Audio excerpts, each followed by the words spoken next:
Before the first portal appeared 10 years ago, such things could only arise in someone's sick mind. People looked at the sky in surprise and wondered if other worlds really exist. What do they look like? What can these worlds offer them? The man looked at the sky with horror in his eyes and said that it looked like something was trying to get out of there. And these are aliens. With their arrival, killings and destruction began. People screamed and begged for help. Fortunately, even in such conditions, they do not need to be afraid all the time. They can live a normal life, because the majority of the population does not know the truth. That day it also affected the main character. Just one movement of the monster put an end to his life. He died with the phone in his hand, not knowing the truth and calling his sister. Some time ago at the city museum, the main character Zhang Yuan is a sophomore and works part-time as a tour guide. He stood in front of the exhibit and told people to look at this ancient sarcophagus. This precious specimen was discovered in 2024, and a large number of gold items were found with the sarcophagus, so they call it the golden sarcophagus. The lid and body of the sarcophagus are a single structure, so it has not been opened since the excavation.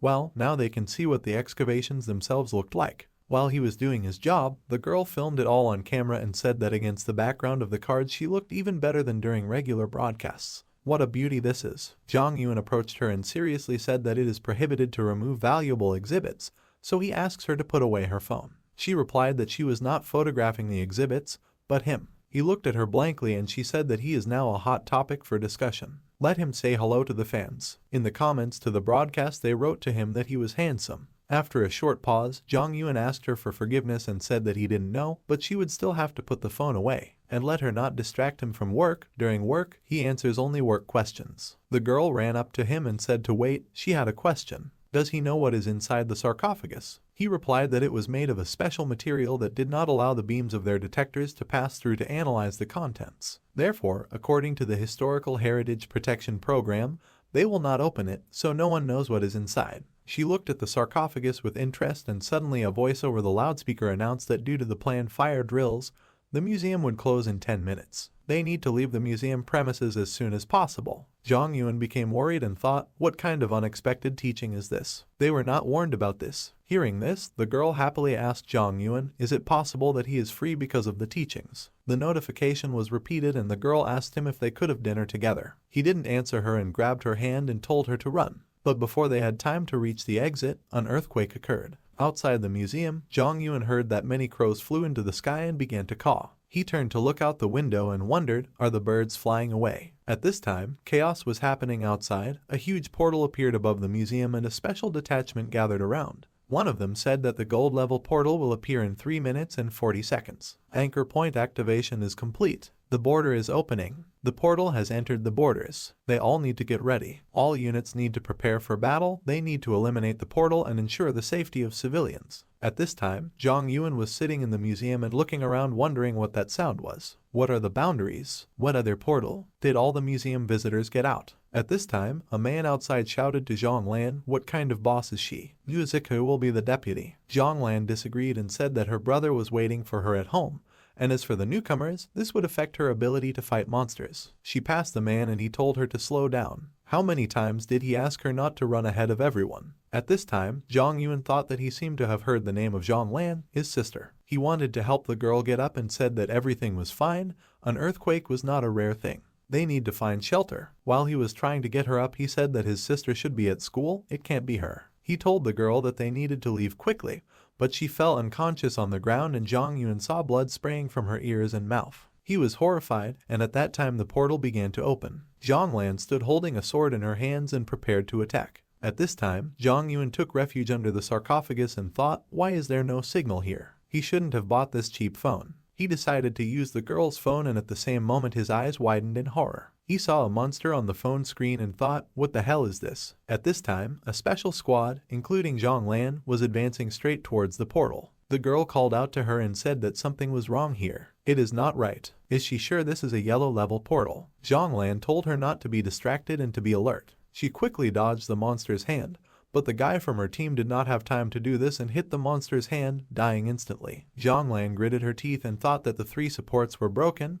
There was about to be a simple hole in this place. Obviously, this is a catastrophic level of danger. She attacked the monster and the girl thought that she was a genius since she managed to absorb the power of 5 crystals. At this time, the fighters who were below said that they were misinformed. This is not level yellow. He had never seen anything like it before. The man told everyone to get ready, no one should relax. Let them not let the portal suck them in. Zhonglan shouted that it wouldn't work. They won't be able to cope with it that easily. The man asked in horror, what does this mean? She replied that it was simply impossible. It's like it will never end. It's just an illusion and they need to find the center. At this time, Zhang Yuan was looking at the phone screen and a huge monster hand broke through the ceiling of the museum. Zhang Yuan quickly ran from under the sarcophagus and thought that this was the end. It was too late. The monster touched the sarcophagus and at the same moment Zhang Yuan was crushed. Now he was dead, not understanding what happened, lying under the sarcophagus, and in his hand was a phone from which he tried to call his sister. The sarcophagus began to glow and evaporate, and Zhang Yuan thought that it is so quiet here.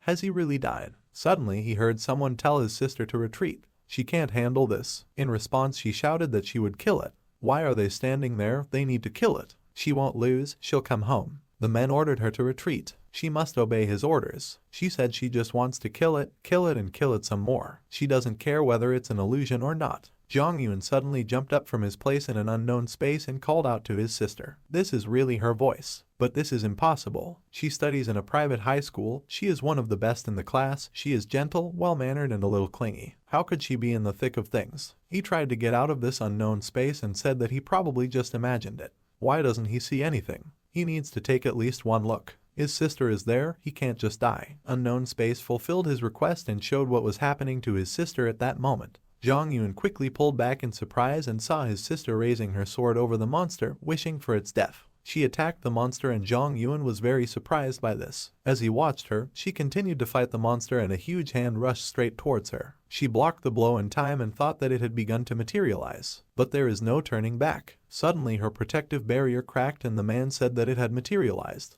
They don't have 3 minutes anymore. First they need to protect Zhonglan. The other man told him not to worry, nothing would happen to her. Zhang Yuan watched her fight and shouted at her to stop immediately. She needs to stop attacking, she's going to die like that. At the same moment, the monster broke through her protective shield and blood sprayed out of her body, and after that she fell to the ground at high speed. Tears flowed from Zhang Yuan's eyes and he shouted, can't she hear him? No need to stop, she will die. She can't die. From the realization that he could do nothing to help her, he fell to his knees and thought, is that why she was so rarely at home, hiding behind walks? Is it really all for this? If he had known about this earlier, if she had told him, he should have protected her better. He knew that she was a good student, so he was rarely interested in what was happening at her school. He asks her for forgiveness, but he knows that this is not enough. He touched her cheek and told her to listen to him. Let her stop, her brother will save her. But she did not feel the touch and heard only his voice. She looked at the sky and thought about her brother. She apologized to him and said that she couldn't give up this time. If she retreats, the entire city will turn to dust. She stood up and looked at the other fighters fighting. She thought that besides, this is their home. If she retreats, who will defend this place? Who will protect her brother? She must hold on a little longer. With this thought, she attacked the monster and thought that she must protect her brother in their home. Her brother must live. She went to meet the monster and Zhang Yuan shouted to her to run, she shouldn't get closer. At the same moment he suddenly opened his eyes and smelled the medicine. Did he end up in the hospital? Is he still alive? He noticed that the medical device was not reading his heartbeat and blood pressure. He said that this device was clearly broken. Outside the door he heard someone's voice asking Zhonglan, she doesn't want her brother to be a vegetable until he dies. Let her listen to his words. Hearing this, Zhang Yuan suddenly stood up from his bed and realized that his sister was outside the door. Before he had time to fully wake up, he stumbled and rushed to the door and thought, was she really alive? He is so happy. This time he will definitely protect her. He opened the door and was surprised to see his sister. She called out to him with tears in her eyes and asked if he had woken up yet. At the same moment she rushed into his arms and said that her brother had woken up. She was so worried about him. She hugged him tightly and he, stroking her head, said that he was fine. He thought it was strange. Why did she look small? She looks like a junior high school student. She told him not to lie to her. He was hit by a car. How could he be okay? Zhang Yuan thought in surprise, a car. He looked at the sign next to his room and saw the date July 19, 2042. He thought it was 4 years ago. He returned from the car accident he was in 4 years ago. He stroked his sister's cheek and thought that now he can take care of her. Now everything will be fine. A man standing next to him asked, did he wake up? The doctor said that the probability of brain death is very high, and now he miraculously woke up and also looks quite fresh. His name is Lin Dongling. He is the commander of the Nighthawks. He has the rank of major. Zhang Yuan did not pay attention to him and entered the ward with his sister, loudly slamming the door behind him, while Lin Dongling remained awkwardly standing outside. Zhang Yuan told his sister that she should not behave like this. She said that Uncle Lin is a good person, he was there at the time of the accident and tried to help him in every possible way. Zhang Yuan remembered how Lin Dongling commanded the squad during the disaster and thought that he remembered his face. He never would have thought that his team had their eye on his sister 4 years ago. He told her that free cheese only comes in a mousetrap.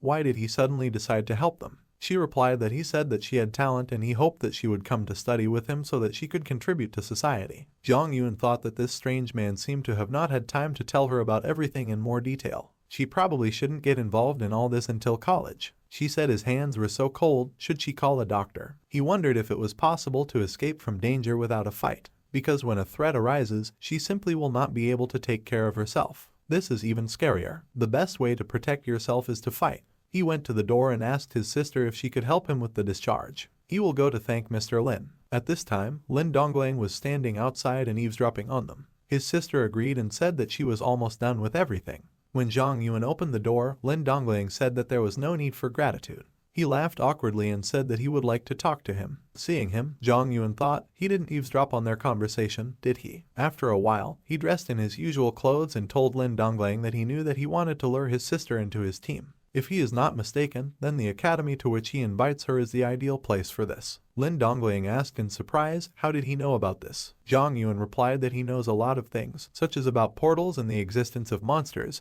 and that his sister is a genius. And they, hypocrites, hiding behind a desire to benefit society, are trying to kidnap a little girl and ruin her life. Lin Dongling exclaimed that let him not try to make him out to be some kind of villain. They are looking for talents that will save humanity. Zhang Yuan said that he is an adult. Is he eavesdropping for the sake of humanity? He hopes he will stay away from them. Lin Dongling said that since he knows everything about it, he won't beat around the bush. His sister's talent can really save humanity. He hopes he will explain everything to her and allow her. Zhang Yuan interrupted him and said that he would allow her to enter the academy and become a warrior. Lin Dongling asked in surprise, is he serious? Didn't he just tell you not to stay away from them? Zhang Yuan asked, are these two things contradictory? He has his own conditions. If he does not agree with them, he will not allow her to enter the academy. Lin Dongling asked how much money he wants for the permit. He will give him everything. Zhang Yuan replied that it's not that simple, he doesn't need money. He wants to accompany her to the academy. No matter what she will study and what tasks she will perform, he wants to be there. This is his only condition, let him think about it carefully. His sister obeys only him, he assures him. Without his consent he will not see her at the academy. Zhang Yuan approached his sister and Lin Dongling. Looking at them, he thought that there would be no problems with admission, but how could he enroll an ordinary person in the warrior class? But without his consent, he will miss out on Zhang Lan's talent. After Zhang Yuan left the hospital, his sister asked if he was okay. It seems to her that his body is somehow weak and cold.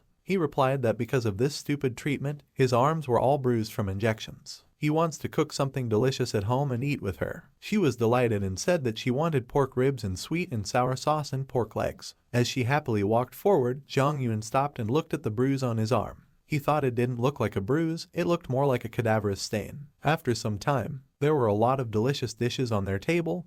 Zhang Lan ate the cooked food and said that her brother cooked so deliciously. Zhang Yuan put his chopsticks on the table and she asked, is he full yet? After the hospital, he completely lost his appetite. He's so pale, maybe they should go back to the hospital. He replied that a decrease in appetite after a coma is normal, everything will be fine. He started washing the dishes and thought that he didn't really want to eat at all. Wiping the plates with a towel, he thought that he had not felt hungry, thirsty or tired for several days. He didn't even need to sleep or take a shower. The worst thing is that there really is a corpse stain on his body. At first he thought that there was a problem with the equipment at the hospital, but at home he became convinced that he had no blood pressure or heartbeat. He also couldn't measure his body temperature, and cadaverous spots appeared on his body. All signs point to him actually being dead. The only reasonable explanation is the magic that brought him back 4 years into the past. But nevertheless it remains completely unclear how this happened. This world is full of secrets. He is sure that he can find the answers at the academy. Fortunately, cadaveric spots do not appear too quickly. This will not be discovered until he, for example, goes to the hospital. He's sure this will scare Lan. Suddenly the phone rang in his pocket and he answered the call. Lin Dongling's voice came from the phone. He said that it was about what he said last time. After the end of the holidays, let him come with his sister to the academy. Zhang Yuan replied that it was that simple. Lin Dongling exclaimed irritably that this is not at all easy. He really needs his sister. He will make it clear in advance that he will not receive special treatment, he will not be allowed to skip classes, and he will be expelled if he scores less than 90 points in any subject. Zhang Yun replied that there would be no problem with that. After the end of the holidays they came to the academy and Zhonglan said that this academy is so majestic. She pointed to the statue and asked, "Who is it? Shouldn't there be a statue of Confucius in front of the school?" He replied that he is the creator of the system of perfection of inability. He is recognized as the strongest man of this world. Some man was watching them from behind and looking at a photo of Zhonglan on the tablet. After confirming that it was her, he walked up to them and said that his name was Zai Yihan. He was in charge of admission to special classes and he was their mentor. They are their new students Zhonglan and Zhang Yuan. Now they are in the same class with them. He threw a bag at Zhang Yuan and carefully brought it to his sister and said that these were school supplies. "There is a watch here, let her put it on now." He will take her to the dorm and tell her what's what. Their academy has a very well-developed infrastructure. There is a sports ground and even an art gallery. They will be able to go there someday. Zhang Yuan didn't like that he was ignoring him. He squeezed his shoulder and moved him away from his sister and said that they could handle the rest themselves. They went further and Zhonglan asked her brother, "How does he like it? Let him try on his watch too." Zai Yihan looked after them irritably and tutted displeasantly. After a while, they looked at their watches and a voice emanating from it greeted the freshmen of 2042. Military training will begin at 1 o'clock in the afternoon, so they need to quickly finish registration at the academy and gather in front of the sports ground. Zai Yihan heard this alert and thought, what other military training? He wonders what makes this special class different. After a while, they came to the sports ground and one of the freshmen threw his watch on the ground and said that it was an idiotic watch. He'll see if it squeals when he breaks it. One of them began to cry and said that he was shaking all over. He was going to have a nervous breakdown. Zhonglan looked at them stomping on their watches in irritation and said that she understood them. This vibration sound is really annoying. Zhang Yuan thought that it seems that except for theirs, all the other watches are broken. Zhonglan asked why his watch stopped chirping. He replied that he said that he received the message and it stopped. What about her? She folded her hands in prayer and tearfully said that if this watch buzzed again, she would not be able to stand it. She asks it to stop. She proudly said that the watch really stopped after her plea. Zhang Yuan thought that the watch recognized keywords, but he couldn't think that someone actually controlled them. Suddenly someone's voice told them all to gather. All the freshmen lined up and the man who stood next to Zhang Yuan said that those stupid watches had finally stopped ringing. Zhang Yuan looked at him and thought, he is at least 40, right? It seems that in special classes, potential is more important than age. A girl came to the center of the site and told them all to shut up. She is the freshman tutor, Liu Wen. They can contact her on any issue, but only after they pass the military training test. Freshman Zhonglan was released due to her young age. The rest need to go to the military training site after signing the documents. After they were given the documents, the man exclaimed, "Why the hell are they making them sign this? What does it mean military training is dangerous and the academy is not responsible for accidents? This is just military training, are they going to torture them?" Liu Wen said that if he is not going to sign, he can go to the dean's office and drop out. However, she wants to remind everyone that military training will give them a great opportunity. They will gain valuable experience, become much stronger, and will be able to absorb crystals more successfully. Hearing this, the man began to sign documents and Zhang Yuan thought, even at the cost of his own life. Apparently crystals are needed to improve a warrior's abilities, but the absorption rate of most is too low. He signed the documents and thought that he was already dead. It didn't cost him anything to sign this. It's good that his sister was released. Will he be able to absorb the crystal if he gets it? The guy who came with the curator looked at Zhang Yuan and thought that he was tall, thin, but quite handsome. He is the only one who signed the documents without hesitation, and he is the only one who replied that he received the message. The freshmen began to sit in military vehicles. Someone said that all 40 students sat in their cars. They are getting ready to depart. The guy walked up to the car where Zhang Yuan was sitting and called out to him. He asked, "What is it?" The guy pulled him towards him by the hand and said that if he felt in danger, he should hide in a safe place and call for help through the clock. He needs to make sure his watch isn't stolen. This is his reward for correctly responding to the alert. Zhang Yuan grabbed his hand and asked, "Then why did Lan Lan's watch also turn off?" The guy asked, "Is he talking about that girl? He just likes her voice. How could he refuse her? By the way, what does she look like? Judging by her voice, she is such a beauty." The car started to drive away and Zhang Yuan shouted that he was a disgusting idiot. He will kill him. The guy grinned and said that he was so grateful to him that he couldn't take his eyes off him. Those who know how to be grateful have a future. After a while, on Mount Shemin, all the students lined up in a row and Liu Wen said that they all have the potential to become energy absorbers of the ruins, but until they absorb the crystal,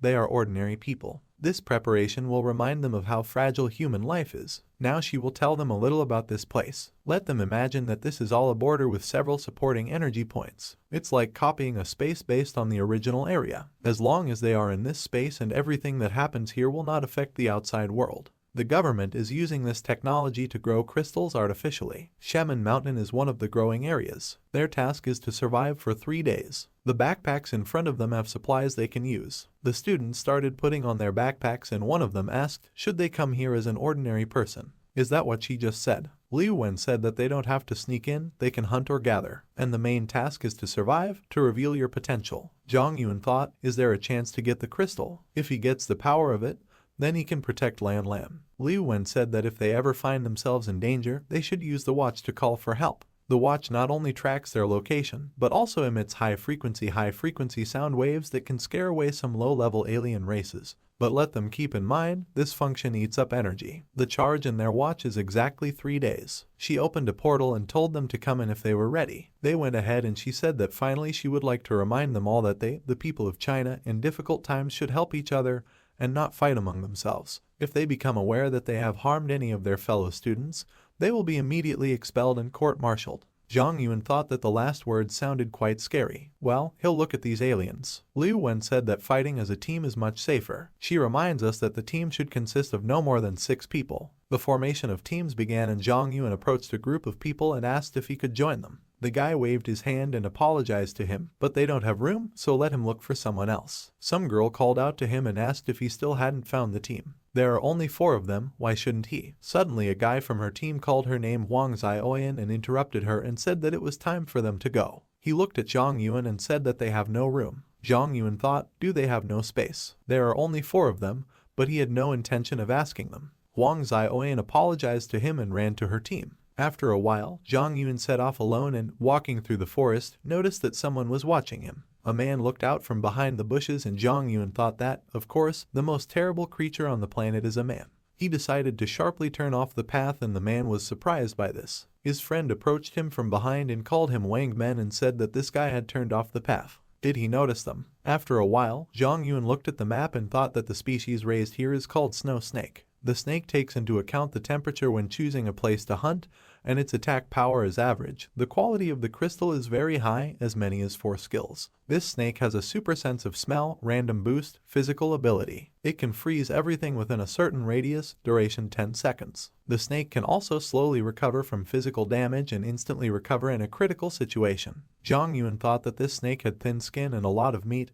It was as if it was raised like pigs for slaughter. The latter ability is interesting, but he doesn't want the snake to use it while fighting him. In any case, he needs to find it first. He stepped on the ice and looked at his feet in surprise. He looked around and saw that everything around was covered in ice, and snakes were climbing the trees. He took out his blade and the snakes noticed him. Several snakes collided with each other and one of them fell from a tree right in front of Zhang Yuan. The snake looked at him, but did not do anything and Zhang Yuan raised his blade over it. But he stopped and thought, is it not attacking him? Wild animals are never obedient, right? Suddenly he remembered that a snake hunts when it feels warm. So now for it he is no different from a tree, because he is dead. And the dead have a low body temperature. He easily cut off the snake's head and thought, is it dead? He saw that the snake's body was connected by a crystal and thought that it had activated its skill and was being reborn. If it doesn't die with one hit, he'll try again. After he killed the snake, a crystal fell out from it. He picked it up and thought that the instructor shouldn't know about his dead state until he absorbed the crystal. His sister is a genius, but his skill is probably not that bad. He decided to check it out and a system window appeared in front of him, which said that he had found a snow snake crystal.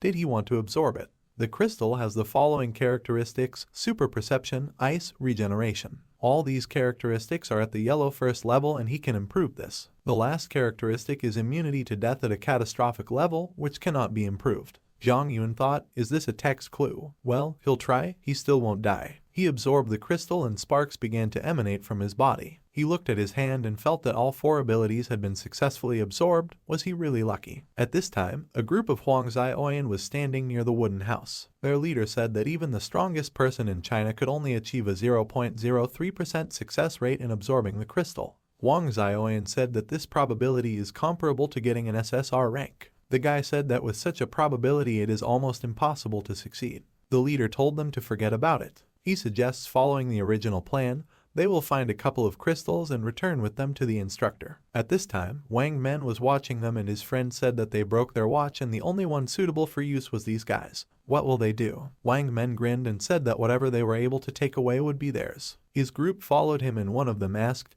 then they will just ask the watch from the bespectacled guy they were following. At this time, the guy with glasses looked at the laptop screen and said that he even hinted that the watch should be used. And he dares to call himself a warrior. He looked at the map of all the disciples' locations and thought, how did he dare to climb the mountains without the necessary equipment? Liu Wen asked, are they already fighting among themselves? He replied that not yet. She asked if they could go ahead and help them. He thought about it and leaned back in his chair and said that the death of a couple of idiots would greatly puzzle the court. Let them try to stand up for themselves. During this time, Zhang Yuan experimented with his new power and froze a tree leaf. He thought this was good, he could freeze things for 10 seconds, at a critical moment this could help him a lot. He looked at the world with a completely different look and thought, is this a snake's special heat perception skill? He can sense everything within a 10-meter radius. With these abilities, immunity to death no longer seems so attractive to him. Freezing and super perception are much better than simple regeneration. Although his body temperature had not recovered, the cadaveric spots had disappeared, and in addition, the need for glasses had disappeared.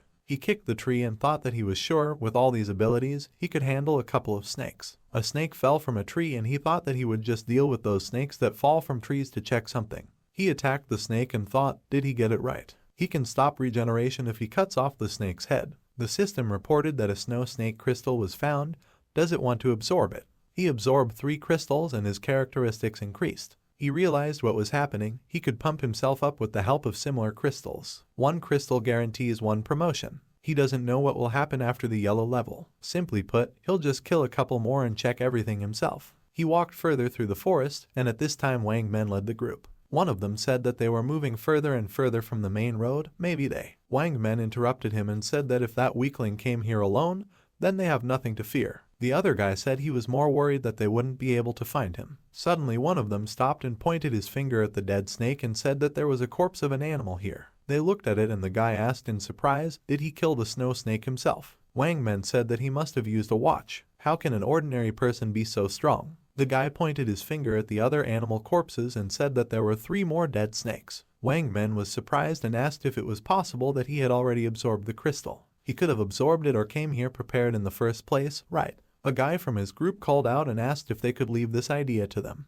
He interrupted him and said that they could not retreat. After so many killings, he has probably become much stronger. Eliminating him is the best option. At this time, Zhang Yuan was still throwing snakes from the trees and felt that someone was coming here. He uses his special perception and saw that he was surrounded by 5 people. Are these the guys who were following him then? Wang Men came up behind him and told him to give up or he would die. The Wang Men group began to narrow their circle around Zhang Yuan and he turned around abruptly and thought that from the looks of it, they were going to rob him. He shrugged and said he didn't have any crystals. Wang Men exclaimed, who is he lying to? He pointed his finger at the snakes and told him to look at how many snake corpses there are. How can he not have crystals? Zhang Yuan replied that it was exactly like that. He thought that the snakes were actually alive, they were just stunned, but these freaks decided to rob him. He wouldn't allow them to treat his sister the same way in the future. He needs to teach them a lesson. He poured out the entire contents of his backpack on the ground and said that he really didn't have any crystals. They could see for themselves. Wang Men said that they saw 4 dead snakes along the way. Where did he hide the crystals? Zhang Yuan replied that he received 4 crystals, but was unable to absorb them and they disappeared. Wang Men asked, did he, an idiot, try to absorb the crystals without the help of an instructor? If everything was that simple, then every fool would be able to get into a special class. Zhang Yuan thought that he should try to keep his body in good order. Wang Men looked at the snakes and thought that it looked like this idiot had no intention of fighting. He will drive him away and take the crystals from these snakes for himself. He told him to leave his watch and get out of here. He agreed and threw the watch on the ground asking, can he go now? The guy from the group told him that he should give the knife to them too. Another guy from the group did not agree with them and said that they had already taken everything from him. Maybe they would at least leave him a knife. Wang Men interrupted him and told them to take the knife away. Suddenly he decides to attack them with it. Zhang Yuan frowned and said that he is the only one here who is thirsting for other people's blood. Does he really think that he will attack them? The guy walked up to him and told him to calm down, just go back to the safe zone and he'll be fine. Wang Men said that it was true, they didn't encounter anything dangerous on the way here. There is food and water in the safe zone. He will complete the task if he stays there for all 3 days. Zhang Yuan started to leave and said that he had better not follow him. He deliberately stepped on the snake and it woke up. Following it, The other snakes woke up and headed towards the Wang Men group. The guy said that is expected from their leader, how cleverly he pulled it off. Another guy asked, won't he come back for them when he realizes there's no food there? Wang Men picked up Zhang Yuan's watch and asked what he would do to them without a weapon. He saw that his watch was 95% charged and asked in horror, did he not use the watch? So are all these snakes alive? They turned around at once and saw that a bunch of snakes had surrounded them. Wang Men rushed to run and told the others to run, these snakes are still alive. After that, screams began to be heard in the forest, and from these loud screams the birds began to fly away. At this time, Zhang Yuan was walking along the path and hearing their screams, he thought that they shouldn't have taken his things. After a while, a guy in Wang Xiaoyan appeared on the path. He told her that they were almost there, another 10 minutes and they would stumble upon a snake's nest. She asked if they weren't in danger. They saw Zhang Yuan coming towards them and stopped. Wang Xiaoyan ran up to him and asked how did he end up here. He replied that he had just been robbed. She was surprised and asked if he was injured. He replied that he was fine. After they robbed him, they went to kill monsters. He turned around and said they were probably done by now, I guess. The guy grabbed Wang Xiaoyan's hand and walked past Zhang Yuan and said that they needed to hurry up before they killed everyone.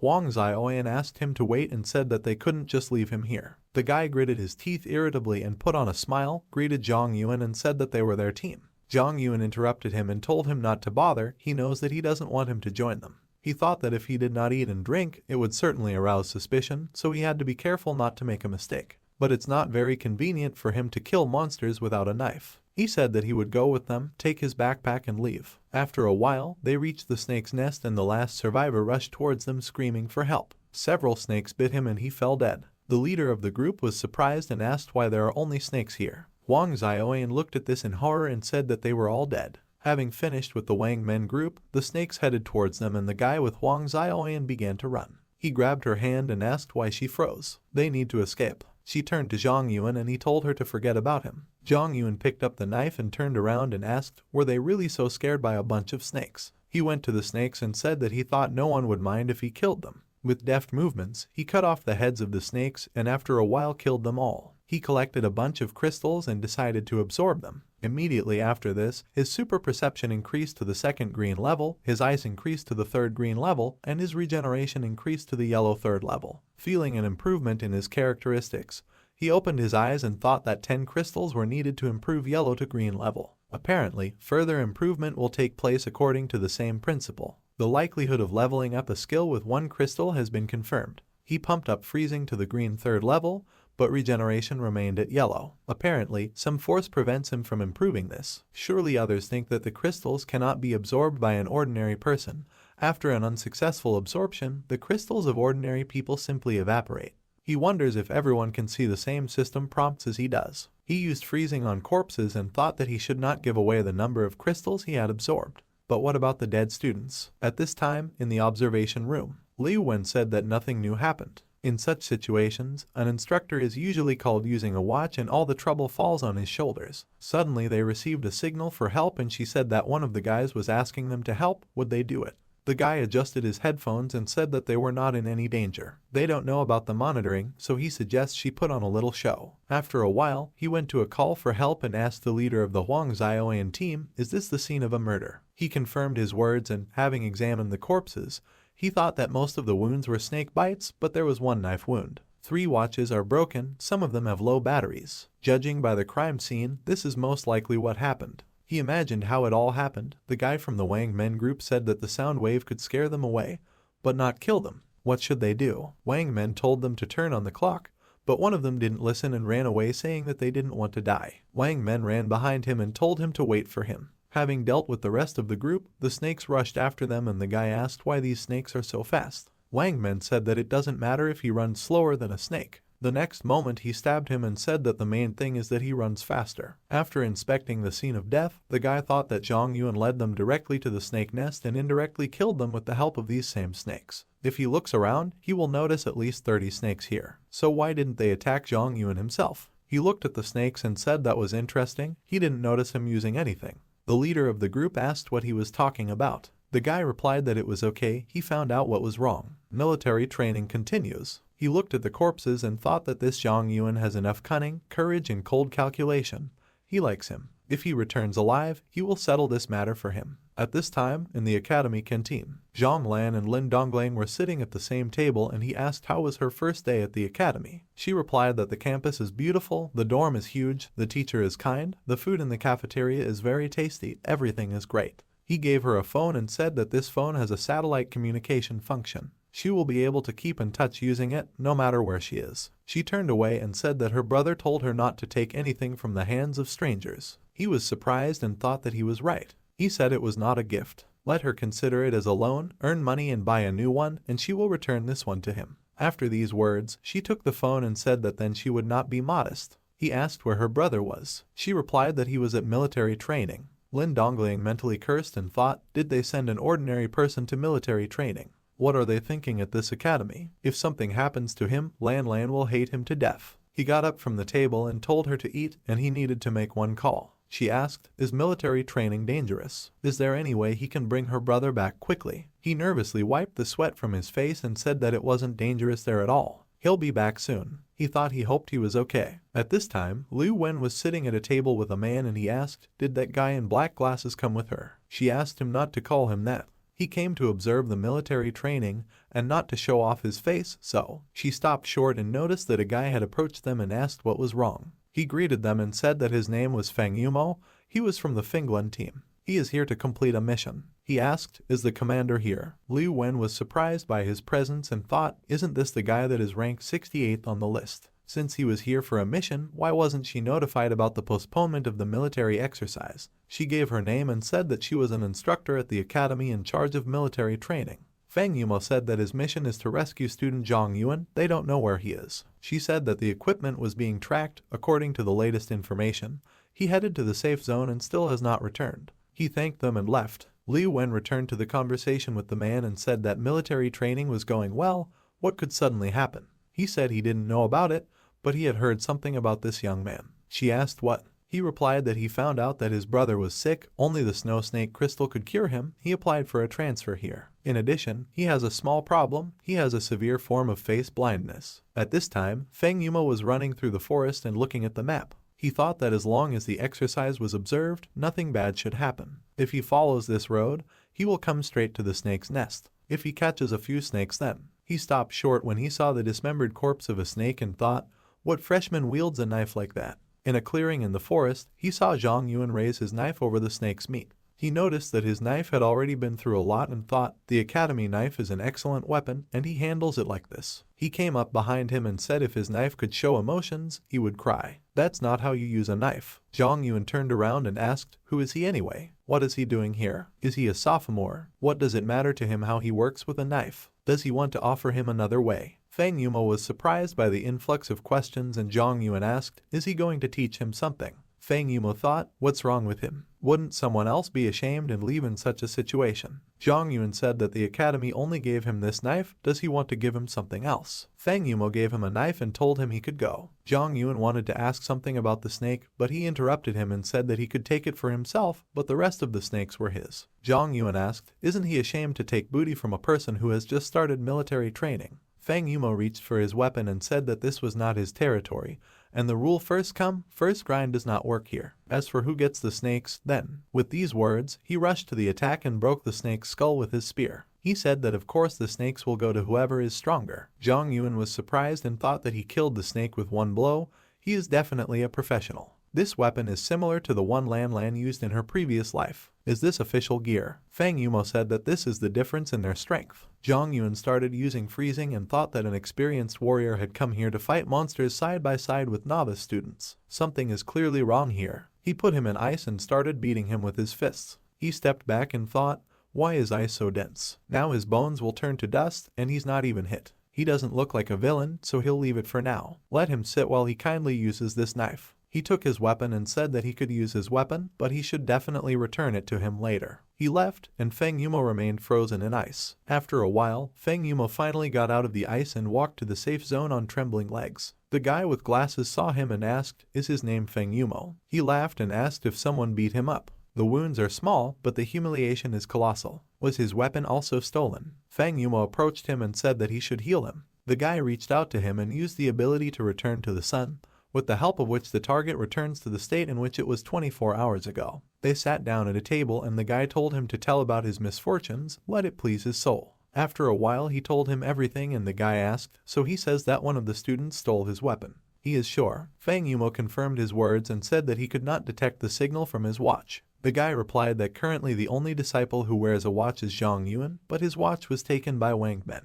Did he really just not see the person he was fighting with? He put his hand on his shoulder and said that he thought now he should just focus on the original task. Fang Yuma replied that everything is fine, so he can track Zhang Yuan's whereabouts. The guy confirmed the words and asked, but isn't his goal the snow snake crystals? At this time, Wang Men was walking through the forest. He wiped the sweat from his face and said that in all 2 days he had not met a single living snake, and he also got lost. Is he really cursed? He walked further along the path and saw on the sign that there was no passage since the road was being repaired ahead. He exclaimed, why is there renovation everywhere? He walked further along the path and said that then he would look for another road. At this time, Fang Yuma was watching him and changing the signs all this time. He looked after him and said that in order for him to get more crystals, he would have to wander around the forest more. He looked at the 2 crystals and said that in any case, beginners like them don't even need crystals anyway. At this time, Zhang Yuan was looking at the map of the forest. He came across the corpses of snakes and asked what kind of soulless person killed all the snakes in the area. He climbed a tree to look around and, seeing a mountain, said that this mountain was not on the map that was issued at the academy. He should try his luck there. On the way to the mountain he came across a couple of snakes. He looked at the collected crystals and thought that having climbed so far,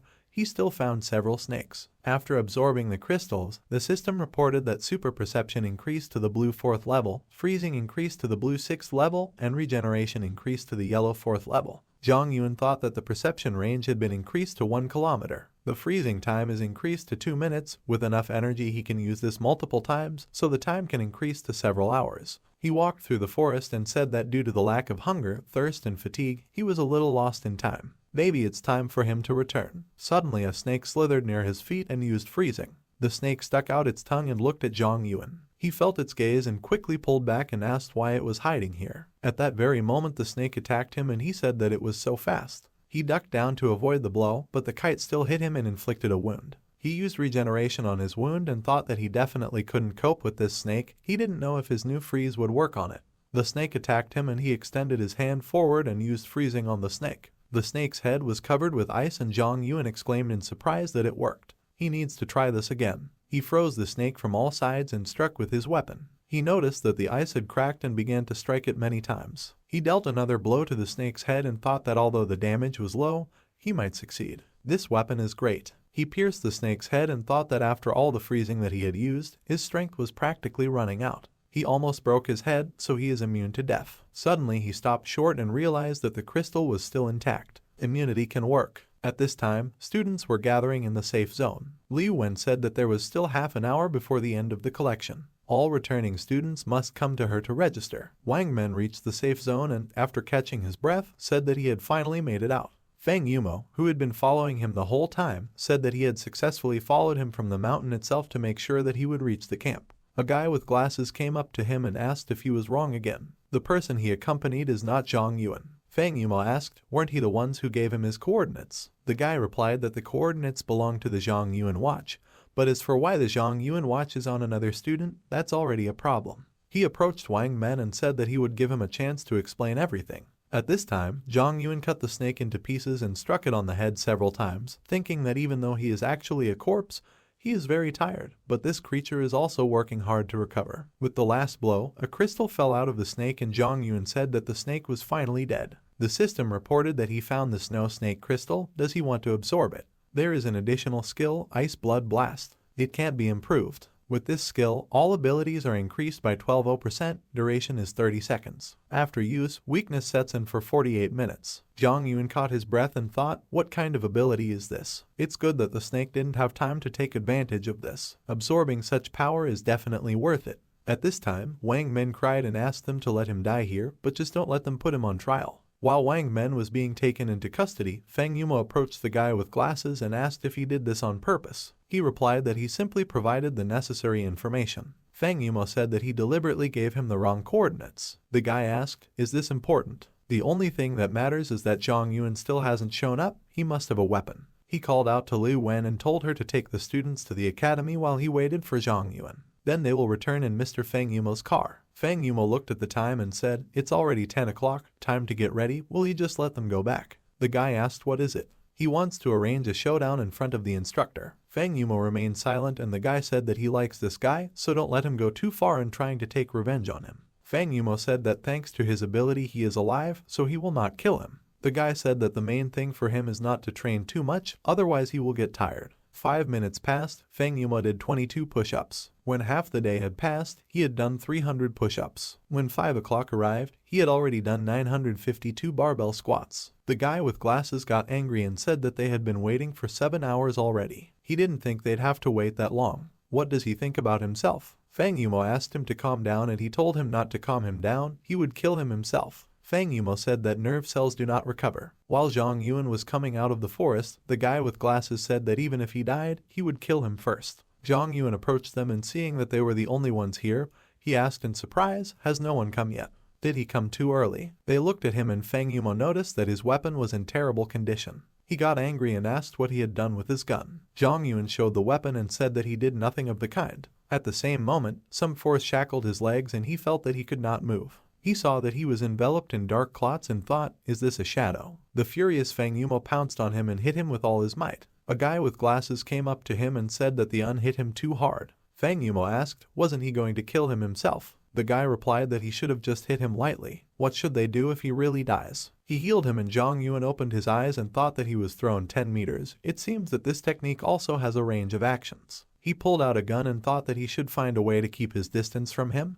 But what were these two whispering about? The guy pointed his finger at him and said that because of him the snakes bit his comrades, they have all the evidence. Feng Yumo scratched his head and suggested that he just tie it up. Zhang Yuan stood up and thought that one of them was poaching during the exercise, and the other did not say a word to him. They conspired and want to kill him. He took the pistol off the safety and fired 2 bullets at them. But nothing happened to them and Feng Yumo told him to give up, he couldn't break through his defense. Zhang Yuan said that they cannot defeat him. The guy asked, did he think they couldn't? He has no time to go. He thought, did he have some aces up his sleeve? He would love to see it. He put on a nasty smile and said that when he dies, his sister will go to him. Zhang Yuan's eyes opened wide and he became angry. Pieces of ice began to fly around him and he said that if they touched his sister, he would grind them into powder. Feng Yumo called the guy with glasses an idiot and asked if he said that on purpose. The system informed Zhang Yuan that his super perception ability has been improved. He has gained a new heat shock ability, catastrophic level, which he can improve upon.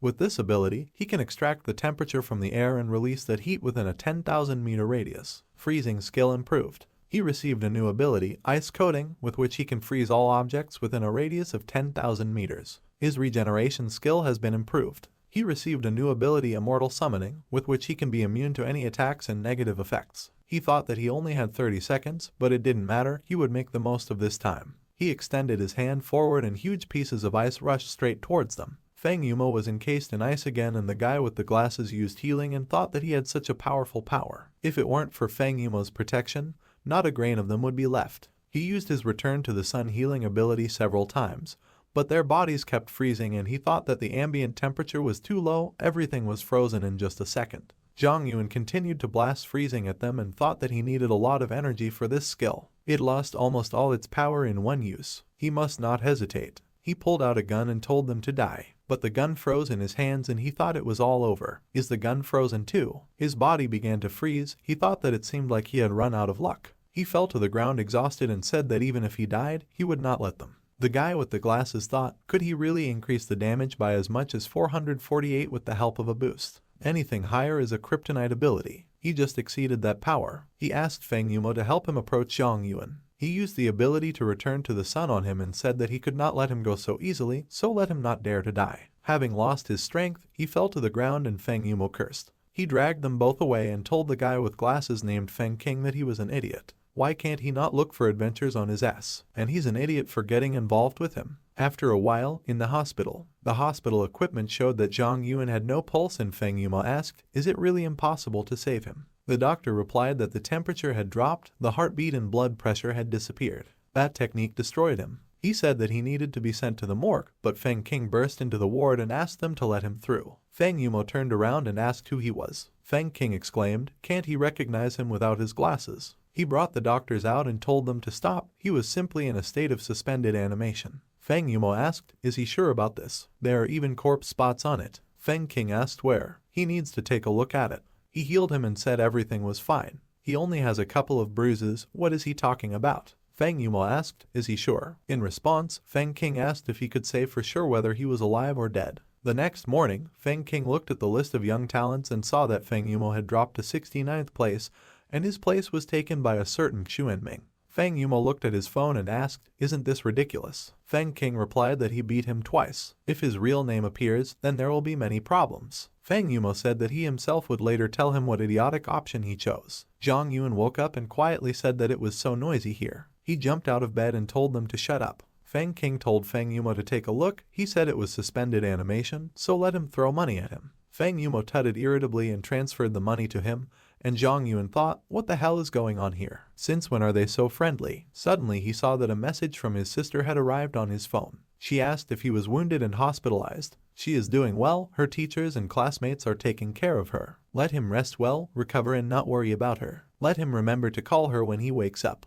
After reading the message, he thought, has it really been 2 days? They didn't send him to the morgue, but left him here. Feng King greeted Zhang Yuan and introduced himself as the student union president. What happened to him is his fault, so he asks for forgiveness. He extended his hand to him and said that they did not know each other, but on behalf of the student council he was inviting him to join them. Zhang Yuan asked, don't they know each other? At the same moment he hit him in the face and his glasses flew off his face. Feng King rubbed the place of the blow and Zhang Yuan, looking at his face, extended his hand to him and said that now they definitely know each other. At this time, his sister was sitting in the instructor's office and looking at the red crystal. Lin Dongling told her to calm down, it's okay if she makes a mistake. Let her simply take the crystal in her hands and try to feel the energy contained within. Liu Wen told her to try. She thought that the probability of successfully absorbing a crystal was mere statistics. In fact, it all depended on a person's talent and his mental state. She began to worry and mentally told Zhonglan that everything was fine. The crystal in her hand began to glow and she thought that this world is full of monsters. Only warriors can defeat them. The reason Uncle Lin is so kind to her and her brother is because he counts on her. She wants to protect the world, protect her brother. The voice said that she had discovered a fire cloud. It will take 20 years of life to absorb. Is she willing to absorb it? After a while she was reunited with her brother and said that he had returned. He scared her to death. She noticed his shape had changed and asked what happened to his shape. He replied that he had joined the student union and became a member of the disciplinary committee. This is the form of student union members. He thought that he had heard from Feng King that there would be a week's vacation after military training. He was probably assigned to this class for a reason. Lan Lan got here thanks to her talent, and they definitely agreed on some conditions for him. He patted his sister on the head and asked if the instructor did anything special for her while he was away. She replied that it seemed like nothing, but Uncle Lin gave her a fire cloud crystal so she could absorb it. Zhang Yuan was surprised and she exclaimed that she is now the strongest warrior. Now she will protect him. Zhang Yuan thought that even in this life, she could not escape the fate of the team leader. All he can do is become stronger to protect her. She tugged at his hand and asked why he didn't ask what ability she got. He asked which one. She replied that now she has super speed and heavenly origins. Zhang Yuan looked at her confusedly and she walked up to the statue and told him to look here. She demolished the statue with 1 foot and asked how. Isn't she cool? He replied that, of course, she had become stronger, but this would not save her from responsibility for damaging public property. After that, they came to Liu Wen's office and Zhang Lan wrote an explanatory note. Liu Wen tiredly grabbed her head and said that everything was fine, just don't break anything else. Zhang Lan led her brother to the exit and said that she understood everything, so they will go. Zhang Yuan thought, they don't even need to pay. Isn't this too generous a gesture? Before they left, Liu Wen called out to Zhang Yuan and said that he had performed well in the military training.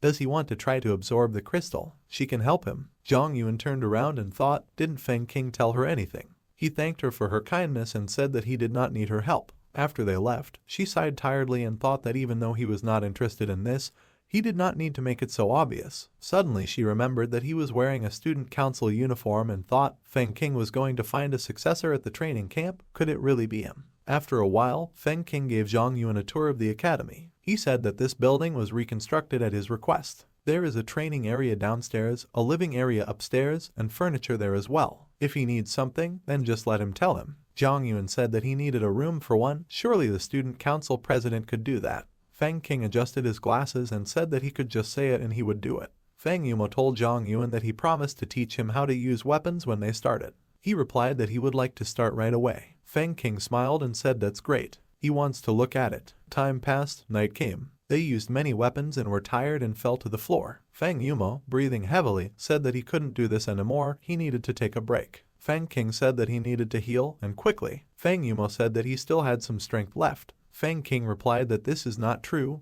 not at all. Zhang Yuan looked at his hands and said that he felt someone touch him. Fang Yumo said that it was 3 a.m, they had better eat and go back to training. Fang King said that there is a snack bar on the second floor, but his legs do not obey him. Zhang Yuan started to go upstairs and Fang King asked why this guy doesn't feel tired at all. Fang Yumo said that he was so tired, and this idiot doesn't even have talent for edged weapons. Usually warriors who enter the academy have good fighting skills, they grasp everything in 10 minutes, but this guy couldn't handle swords, pistols, or anything. A few minutes later, Zhang Yuan returned to them with soda and threw it to them. Fang King caught a can of soda and drank it. He sighed and said that he was alive again. Zhang Yuan walked up to Fang Yumo and said that they could continue then. Fang Yumo exclaimed, just a 3-minute break after a 10-hour workout. Fang King sat down on the floor again and said that he was only half alive, he needed another jar. Zhang Yuan crushed the soda can and said that then they would rest a little more. He threw the crumpled can into the trash and Fang King was surprised.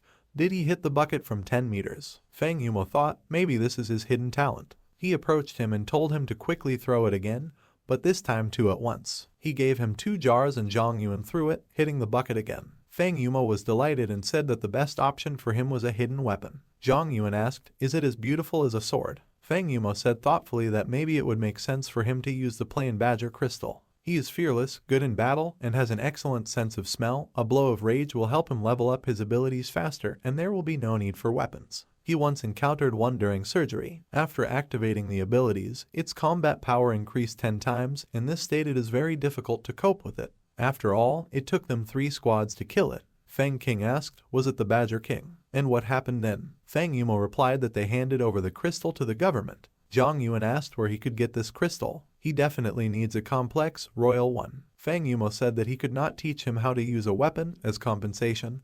Let him settle the matter. Fang King told Zhang Yuan that he could trust him. Fang Yumo stood up and said that he would return to Guangyuan. Can he send a letter to the address of the academy? Zhang Yuan agreed and when he left, he said that he just left at 3 a.m. Is he some kind of demon in his eyes? Fang King replied that he was not afraid of him. He wants to finish his business as quickly as possible in order to find crystals for his brother. Zhang Yuan asked what kind of crystals. He replied that these were crystals of snow snakes with immunity to death. After a while, Fang Yumo put the box of crystals next to his brother's bed and said that he had brought the crystals. Even if the hope is small, he should try. When he becomes the head of the family, he will do everything to return his last name. After Fang Yumo left, his brother thought he was an idiot. The real reason for his illness was the Fang family. A shadow wrapped around him and he thought that he would take the crystals. Having absorbed the crystals, the voice reported that the shadow servant had acquired the ability to be immune to death. Hearing this, he was greatly surprised. After a while, in the morning, the courier came to Zhang Yuan and said that the delivery was not easy, let him give him a good review. The courier got on the moped and said that in the future, let him contact him by phone and get a 20% discount.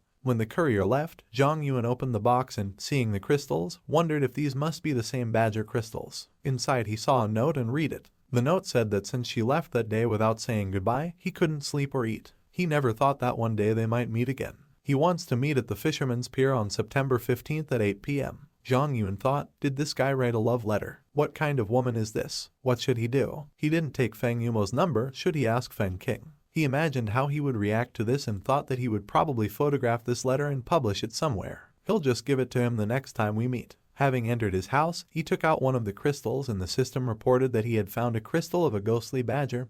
Does he want to absorb it? The Phantom Badger Crystal has the following abilities: Green Level Fearlessness, which cannot be upgraded; Green Level 1 Fury Strike, which can be upgraded; Green Level Poison Eater, which cannot be upgraded. Not Terribly removes mind control, and Rage Strike improves a random combat skill. With the help of a Poison Eater, he becomes immune to poisons. The higher the concentration of toxins in the body, the stronger its abilities. The maximum increase in attack power does not exceed 148%. Zhang Yuan decided to absorb all the crystals and Fury Strike improved to the blue 2nd level. He took the sword and decided to activate the Rage Strike, after which he swung the sword several times and, looking at the sword, he realized what the sword was for. At this time, in the student council conference room, the guy exclaimed that he did not agree with the entry of freshman Zhang Yuan. Since when can someone like him join them? He is a member of the disciplinary committee. This is ridiculous. This guy's name is Lebo. He is a member of the student council's propaganda committee. The girl told him not to get excited. The president just took him to carry out all sorts of small assignments. Her name is Jang Ruo. She is the secretary of the student council. The other guy said he didn't think so. Members of the disciplinary committee must be distinguished by their strength and morals. They cannot take just anyone. His name is Shan Guan. He said that he was also a former member of the disciplinary committee and he did not agree with this decision. Feng King asked him to explain himself and he said that let him join them, but as an assistant. At this time, a lesson was taking place in which Zhang Yuan and his sister were present.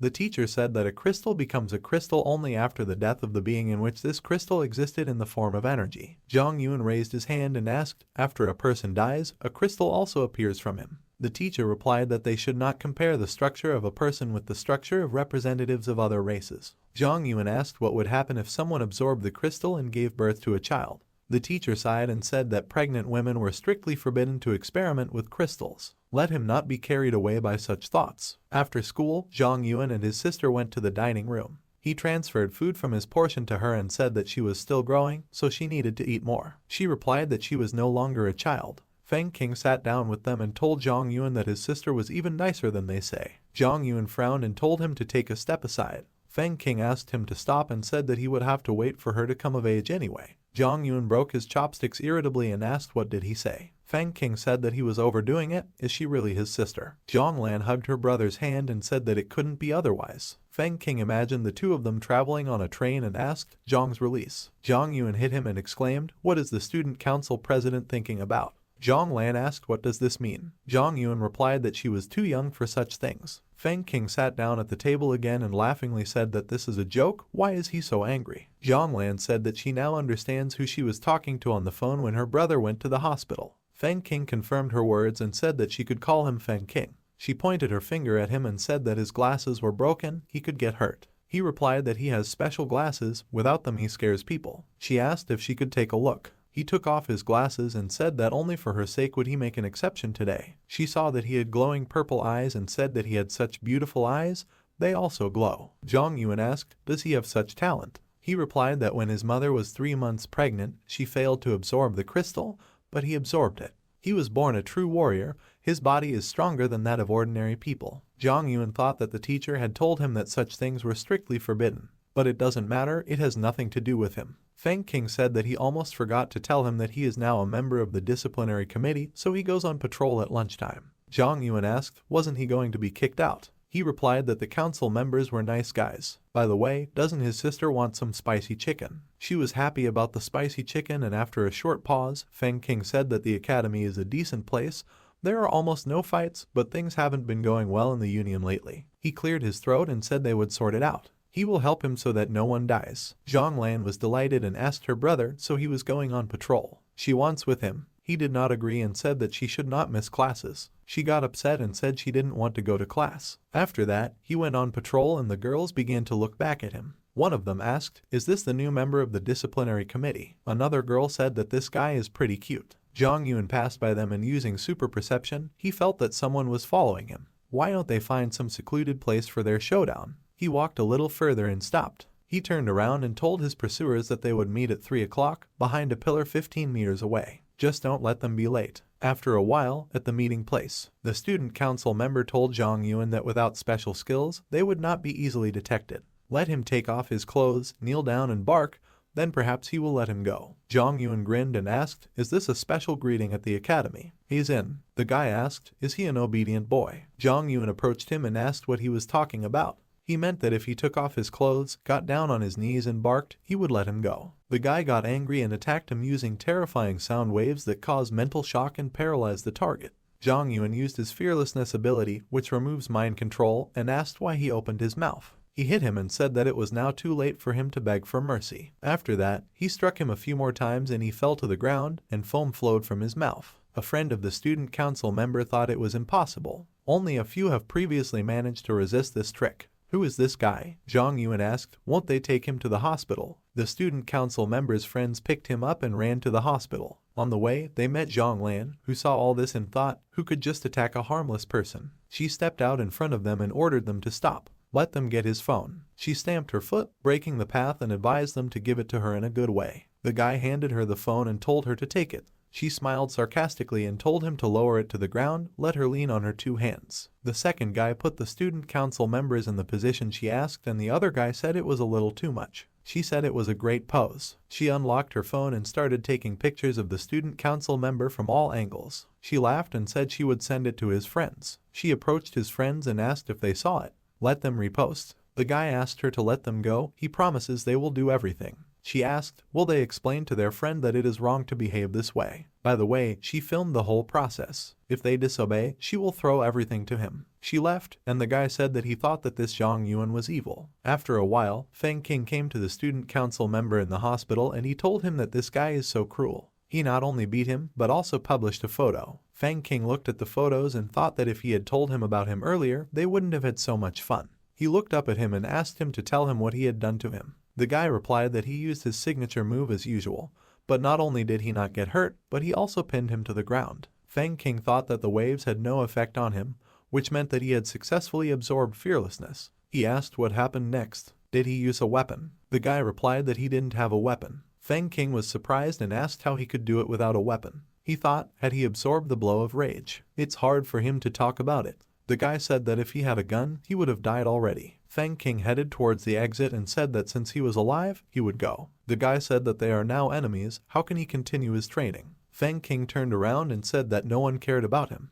He will stay at home for a couple of months and then return. The guy asked him to help him, and Feng King, leaving the hospital room, said that such injuries could not be cured using his technique. After that he came to Zhang Yuan and brought him something. He asked what is it? Feng King replied that this was a badge for 68th place. This is the official ranking of combat power in which only young people under 28 years of age participate. Zhang Yuan asked, is Xuan Ming in 68th place? Feng King said that he and Feng Yumo had been thinking for a long time about how to hide his real identity. Doesn't he like it? Zhang Yuan turned away and asked, is he serious now? Why couldn't they just call him Zhang Er? Why is this rating even needed? Feng King replied that it was like a repository of his talents, but if he does not move further down the list, questions will arise. He walked up to the box and said that he had brought him a weapon. This is a development of the Supervision Bureau, an improved version of the trial sample. Maybe he should try this. Feng King showed him the sword and Zhang Yuan told him to leave the weapon and leave. Feng King asked why he answered him so coldly. He needs to go to the training ground to try it out. Zhang Yuan looked at the weapons, and after that they began to train. After a while, the beaten Feng King lay on the floor and sighed heavily. He laughed and thought that he had actually managed to absorb the blow of rage. While examining the sword, Zhang Yuan told him that the psychiatric ward of the hospital is not bad. He advises him to drop by there. Feng King laughed and said that he had finally learned how to handle bladed weapons. Daddy is proud of him. Zhang Yuan kicked him out of the room and looked at the weapons he brought.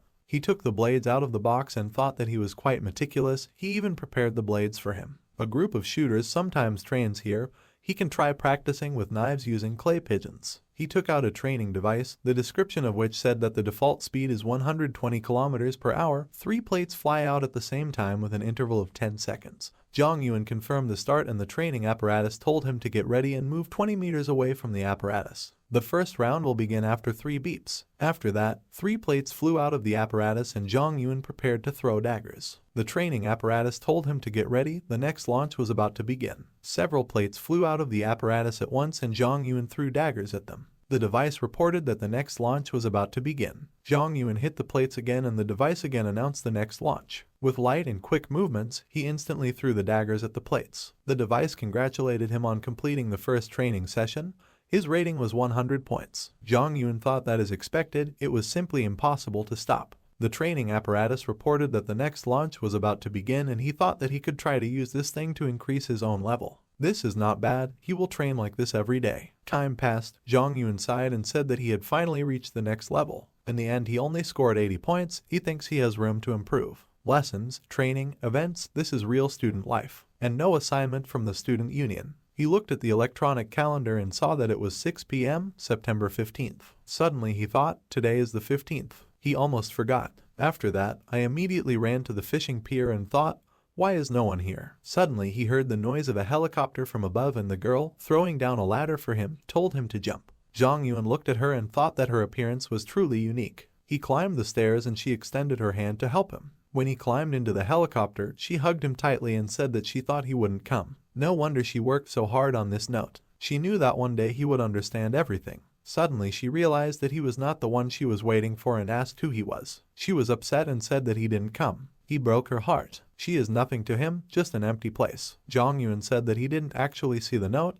it came to him. He came to explain everything. He headed towards the stairs and said that in that case he would go. She asked him to wait and asked if it was for his sake. Are they friends with him? Jong Yun confirmed her words and she thought that a proud guy like Feng Yumo came to ask her for help. They must really be good friends. This guy must be a good warrior. She asked, is he strong? Let him answer her, this is very important. Jong Yun hesitantly confirmed her words and she said that they need such talents. She approached the pilot and said that they had a new guy. They need to return as soon as possible. The girl showed him the rest of the squad and said that her name is Inkaij. She is the leader of the Gods of War team. The guy said his name is Jan Hu. He is in charge of operations. The guy sitting next to him said that his name is Xiang Yuba. He is in charge of protecting the team. Another team member said hello and said his name was Wu Jun and he was a doctor. The pilot said his name was Mao Wai. He was a scout. Jong Yun smiled and said that they could call him Xuan Ming. And Kaij welcomed him to their team and he thought that now he should carry out the task instead of Feng Yumo. She said his hand was so cold.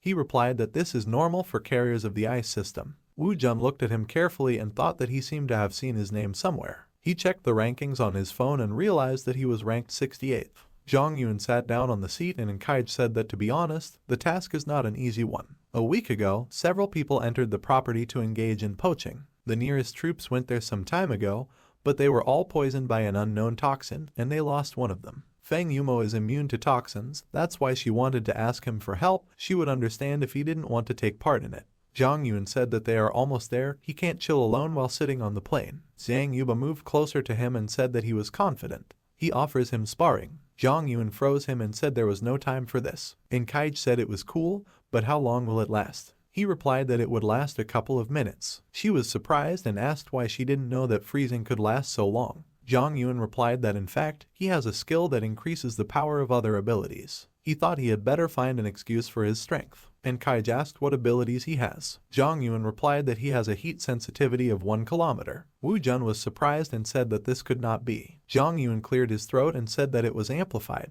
Wu Jun thought that in ancient legends, a hero named Xuanmo was the lord of snow and ice. This guy must be not much inferior to him. But why had he not heard of such a strong man before? Moreover, he is just a student. And Kaij asked Jong Yun, he doesn't have any weapons with him, does he? Will the dagger suit him? He confirmed her words and after that they landed at their destination. And Kaij said that according to the latest information, poachers are somewhere in the area, they all need to be alert and stay in line. Jong Yun stopped them and said that there were several animals ahead after 900 meters. It looks like it's a pack of wolves, something attracted them. And Kaij said that the wolves here are bait for monsters and are fed regularly. And the fact that they are here and the troops have been destroyed is a bad sign. Jong Yun suggested looking around and they moved on. They saw that the wolves were crowded around the fire and Inkaij said that the smell of meat was so strong that it was not difficult for them to even find the source. She is afraid that this is some kind of trap. Jong Yun said that he would act as bait for them to show themselves. She asked him to wait and said that there was probably poison in there. He replied that he was not afraid of poison. And Kaij exclaimed, is he serious? Isn't it extremely difficult to absorb this ability? Jong Yun lazily confirmed her words and she asked who he was. He said that he went and then he came out of hiding.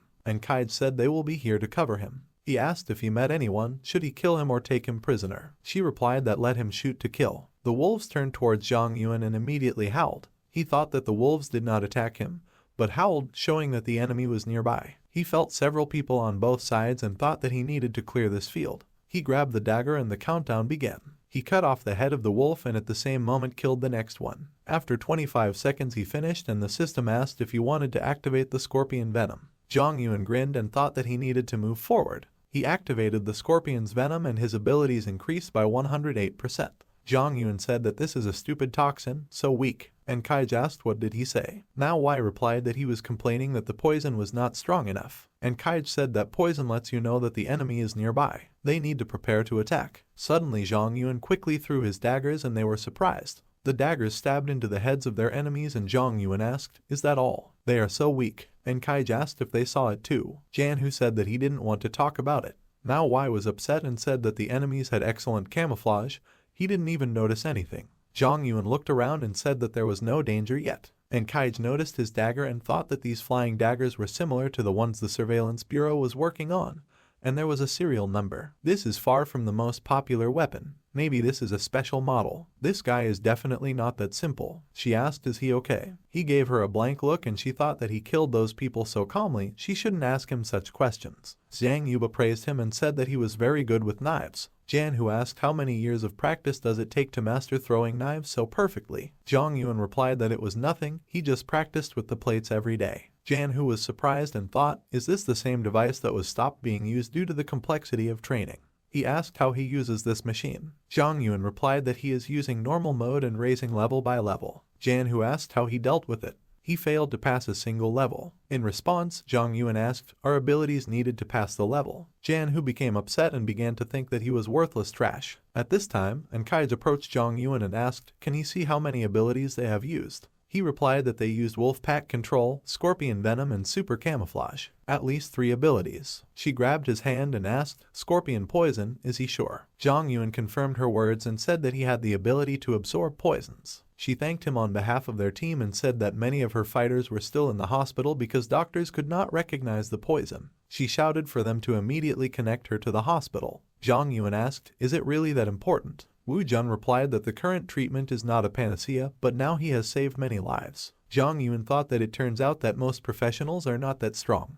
Not everyone manages to absorb the power of crystals, so they cannot do without technology. And Kaij called out to him and asked him what he thought they should do next. He replied that since their target was poachers, it would be best for them to catch them first. They certainly won't be able to sneak away, so they might as well try. It is best to take someone hostage to organize negotiations. Single units like these guys are much easier to intimidate than, for example, ordinary military personnel. And Kaij asked and he suggests they just wait for them. He confirmed her words and felt someone's presence behind him. He turned around and told her to look, wasn't it them? Behind them they saw several people. A blonde man came forward, he greeted them and said that they had finally managed to attract such people here. He approached Kaij and said that it is even more pleasant that this company is such a beautiful lady. She asked what they forgot here. He thanked them again and said that if it weren't for them, they would have died. She asked him to stop and he apologized to her. Wu Jun told Zhang Yuan that his name is Robs, he is one of the strongest guys in all of Germany, so he should be careful with him. Zhang Yuan asked, what about the others? Wu Jun replied that he had not seen them, but he was local. Mao Wei pointed his finger at the guy named Zhao Zhang and asked, isn't he dead? What did he even forget here? The country has invested so much in him, and he got involved with these poachers. Zhao Zhang said that he should not make him laugh. After his refusal, they suppressed his powers and deprived him of all resources. If it weren't for outside help, he would never have known what it means to be free and happy. He can have whatever he wants, not to mention the strength. In contrast to China, where ordinary people do not always even get to the crystals and use energy to select the target of attack. But before he could finish speaking, a knife was stuck in his forehead and his comrade managed to stop it. The dagger fell in front of him and Zhang Yuan thought that since he was able to stop his throwing knife, he should use something else. Robs picked up the dagger and said in his native language that the forging skills in China are truly amazing. It's a pity that their owner has no grace. And Kaij said that she didn't understand what he said. Mao Wei said that he seems to be praising the quality of the knives. After a short pause, Zhang Yuan answered him in his language, saying that those who insulted their country would be punished and the traitors would die. And he does not intend to have discussions with the future dead. Rob said with a smile that he spoke their language quite well. He originally planned to leave them alone, but he's quite an interesting shot. Let him join them, he will guarantee excellent conditions. And Kaij asked what did he say. Zhang Yuan replied that he said that after killing them all, he wanted to recruit him. And Kaij asked what he was going to do. Zhang Yuan approached Robs and asked him to return the knife to him. Wu Jun thought, why did he suddenly need Xu Ming? Zhang Yuan took the dagger and thanked Robs, and he said that in China they say that confidence is above all. Wu Jun increased Zhang Yuan's abilities by 20% and he thought that help had arrived. At the same moment he attacked Robs and said that he had already spoken, he does not discuss with the dead. He froze them and immediately afterwards threw daggers at their heads. He killed the rest of the poachers, but the dagger bounced off Rob's head and he said that the vile Chinese attacked them on the sly and wanted to kill them. Zhang Yuan thought, not only did he stop the knife, but he was also able to escape from the ice. How strong does his blow have to be to cause damage to him? At the same moment Robs approached him and asked why he froze. Immediately after this, Zhang Yuan was thrown back several meters and Wu Jun called out to him in concern. And Kaij told him to heal him, but he checked his breathing and said that he seemed numb. She turned around in surprise and Wu Jun said that he had no heartbeat or breathing. and Kaij said that now is not the time for them to shed tears. They need to deal with him. Wu Jun put Zhang Yuan on the ground and he thought that he might be cold, but he was ashamed of them. They just took it and buried it. Zhang Yuba grabbed Robs and he told him not to even try. He couldn't stop him. Suddenly he lit up and said that he would show him real strength. Zhang Yuba suddenly released his grip and shouted that it was hot. And Kaij said that this is a fire giant's unique ability. This guy is a real pro in close combat. Jan who asked what should he do. His crossbow will melt from the high temperature. And Kaij said they should try a mental attack. She told everyone to get ready and released a destructive sound wave that made Robs feel sick. He grabbed his head and said that they were being cunning again.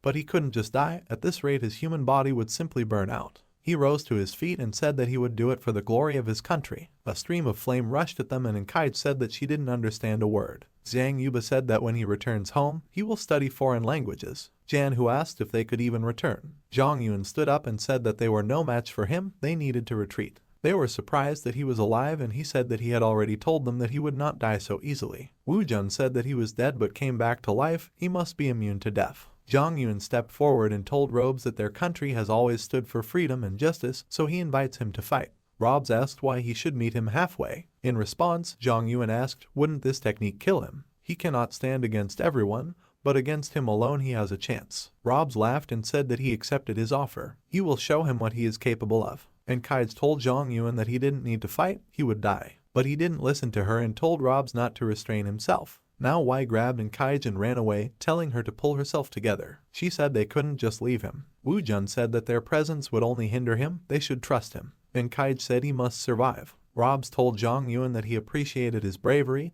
he was still alive. Zhang Yuan thanked him and said that he shouldn't compare them. Moreover, the person who should die is definitely not him. The system reported that his super perception ability had been enhanced. He received a new skill, Fire Strike, which he can improve. His freezing ability has been improved, and he has gained a new skill, Eternal Ice, which cannot be upgraded. His regeneration ability has been improved. He has received a new skill, Immortal Body, which he can improve. His Furious Strike ability has been improved. He has received the Combat Master skill, which he can improve. The Combat Master was born to kill, he can destroy the enemy with any type of weapon. Robes asked, is this his true power? Then they will start now. But he didn't have time to do anything when a dome of ice appeared around him and Zhang Yuan said that he had already started. Rob's body returned to normal and he thought, what is going on? Why can't he make a sound? What is this invisible air wall? Zhang Yuan said that this is a special ability that changes the air temperature. The formula is simple, he just needs to take into account his temperatures and cooling time. This way he can change the pressure and the space that surrounds him will turn into a vacuum.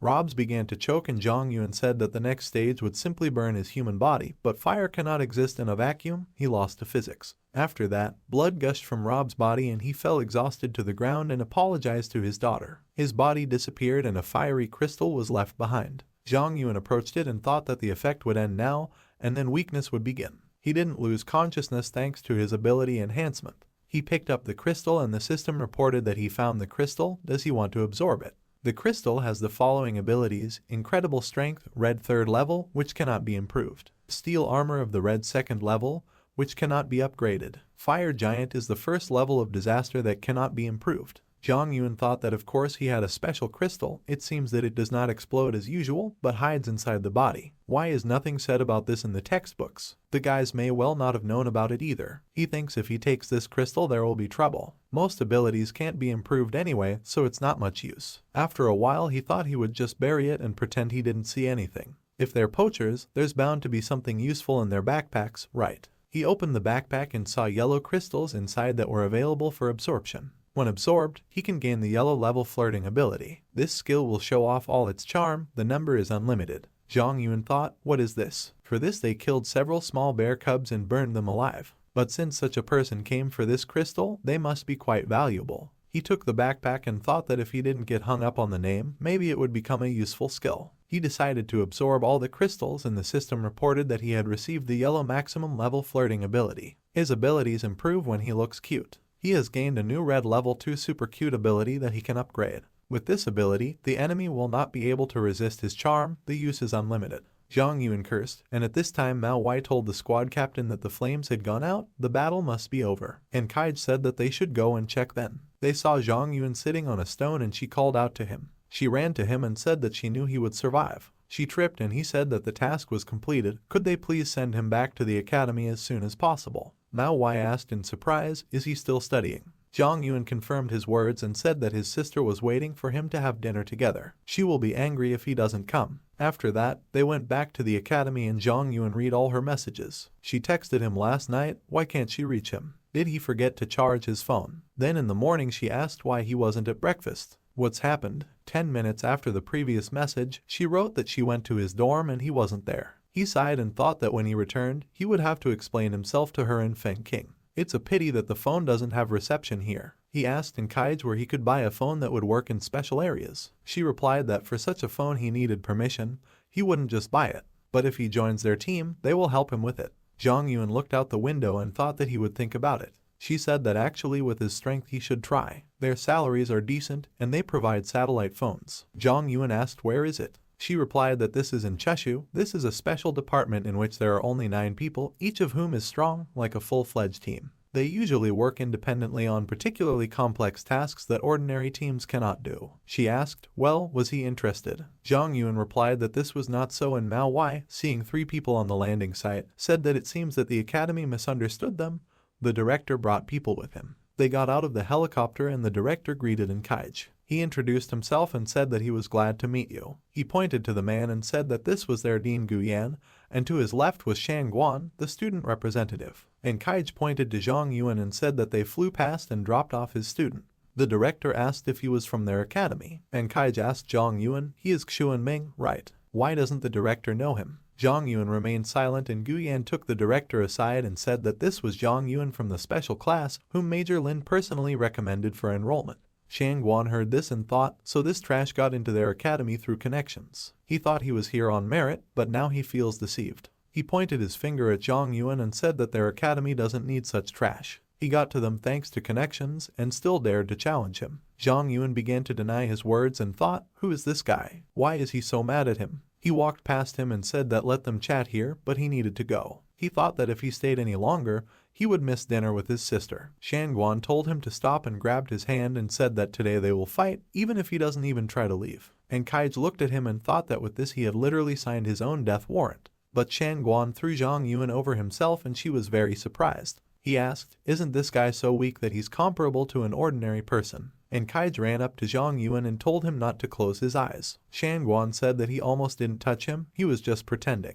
Wu Jun used his healing ability on Jong Yun and he said that he is fine, he will get up on his own. He thought that even though his regenerative ability had weakened, it was still useful. And Kaij told Shang Guan to apologize to him immediately. He asked why he should apologize. She said they were shedding blood for their country, and not only did she not hear the words of gratitude, but he also threw it over his hip. How dare he? Jong Yun said that he did not shed his blood. She turned around abruptly and told him to shut up. The director made Shang Guan bow and said that it was all the academy's fault, let him not immediately apologize. He said he didn't care who she was. He won't apologize to them. And Kaij asked, does he criticize others after this? She will report today's incident to the head of the military district. She hopes he gets what he deserves. After that, she took Jong Yun to the dormitory and the director said that it was all over, they were definitely finished. Guyan told the director not to panic.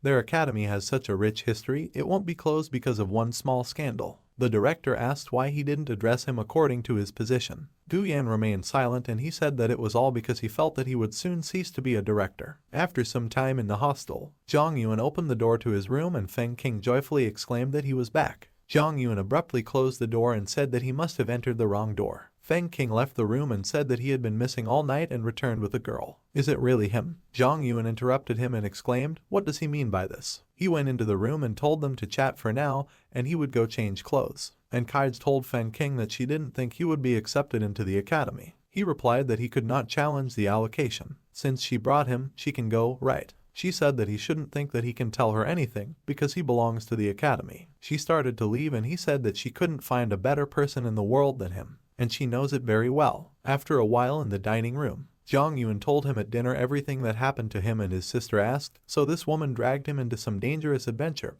Because of this he only returned now. He replied that she needed help, so he couldn't refuse. Feng King said that it was lucky that Lan Lan told him about this, otherwise it is not clear what would have happened. Jong Yun wanted to say something to his sister and she interrupted him and said that in fact she did not approve of their marriage. She made him skip classes. After the wedding she will definitely treat him even worse. Jong Yun took her hands and told her not to worry. Even if he gets married someday, he won't skip classes. Jong Lan asked what he would do if this impudent person came again. He replied that he would just get rid of her. Jong Lan looked at Feng King and said that from now on, he will protect her brother when she is not around. He was surprised and told her not to worry, anyone who wants to offend him is dead. He thought that it seemed like he would need to do more training. He would definitely need it. At this time, a guy was sitting at the next table and writing something in a notebook. He looked at Jong Yun and thought that his height and physique were inferior to his peers.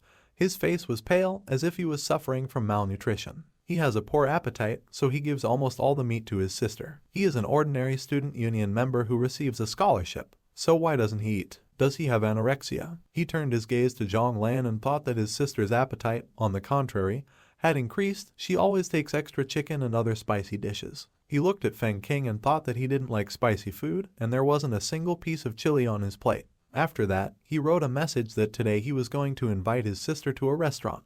He, of course, could go with them, but what a pity that he doesn't eat spicy food. After they finished eating, he called out to Jong Yun and said that he heard that a good restaurant had opened not far from the academy. Would he like to go there together? Jong Yun did not agree, but his sister suddenly raised her hand and said that she wanted to eat. Jong Yun smiled nervously and pointed a finger at the guy and asked, did he think he didn't notice how he had been sneakily spying on his sister all this time? The guy wanted to answer him something, but Jong Yun interrupted him and asked, does he think he won't do anything to him since he's older? The guy replied that he had misunderstood him.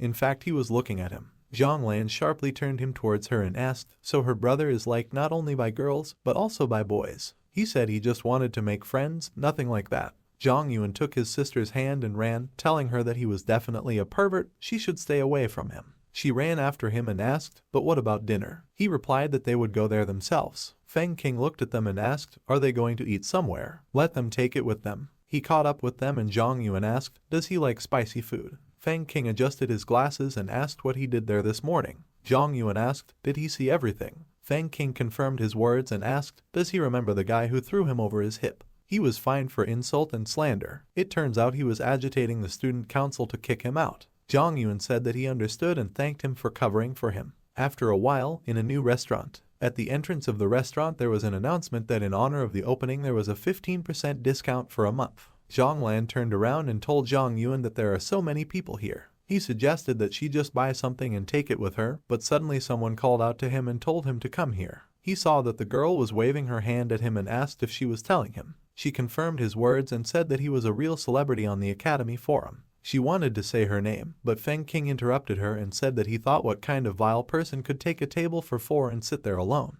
She asked displeasedly, where did he come from here? He smiled and replied that he had come to eat. He approached the cook and said that he wanted 1 Maladin, not too spicy, not too hot and not too hot. After he ordered his food, he returned to the table and there was silence. The girl looked at them and thought, why are they looking at her so strangely? While she was thinking about this, Jong Lan looked at her as a manhunter. Jong Yun looked at her like she was a punching bag, and Feng King simply studied her. Jong Lan asked what her name was. She's sure she has a weird name. She replied that her name was Su Wanning, nothing strange. Jong Lan asked Feng King what would he say. He said that she is a strong assistant. She has a buff of 448% of her strength when meeting an enemy.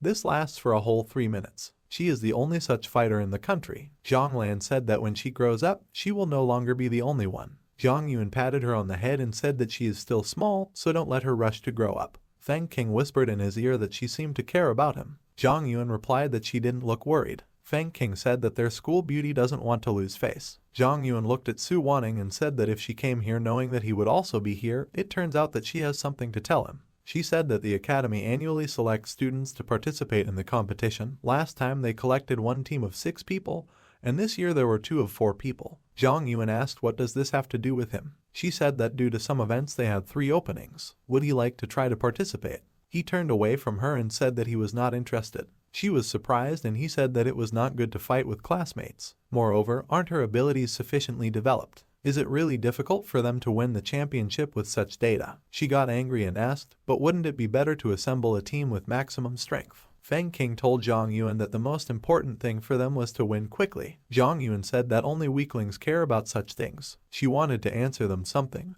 but couldn't and decided to leave saying that she had nothing to tell them. The waitress brought them food and Zhang Lan laughed and said that since she left, Malatin won't eat her. Feng King said that it tastes strange, will she like it? She replied that she needed to add a couple of spoons of chili to it. Feng King said that he thought it was Shan Guan's idea, but he couldn't even imagine that she would come in person. Zhang Yuan asked, do they know each other? He replied that they were the main trio of the academy. She decided not only to kick him out of the team, but also to win him over to her side. Zhang Lan tried Malatin and said it was so spicy. Zhang Yuan gave her his portion and after a short pause, Feng King said that in addition to team competitions, there are also individual competitions. Obviously, this format would have suited him much better, but she probably didn't specifically mention this or the reward. He saw that he ate spicy Malatin at once and asked in surprise, is he crazy? Is his tongue not working? Zhang Yuan swallowed the soup and thought that his tongue really didn't work. He replied that he was fine, so what was he saying? What award are we talking about? Feng King replied that the winners of both categories receive prizes. From the 1st to 3rd place players receive high category crystals, from 4th to 8th, high category, the last 2 places, medium category. In addition, these guys can join any team for practice,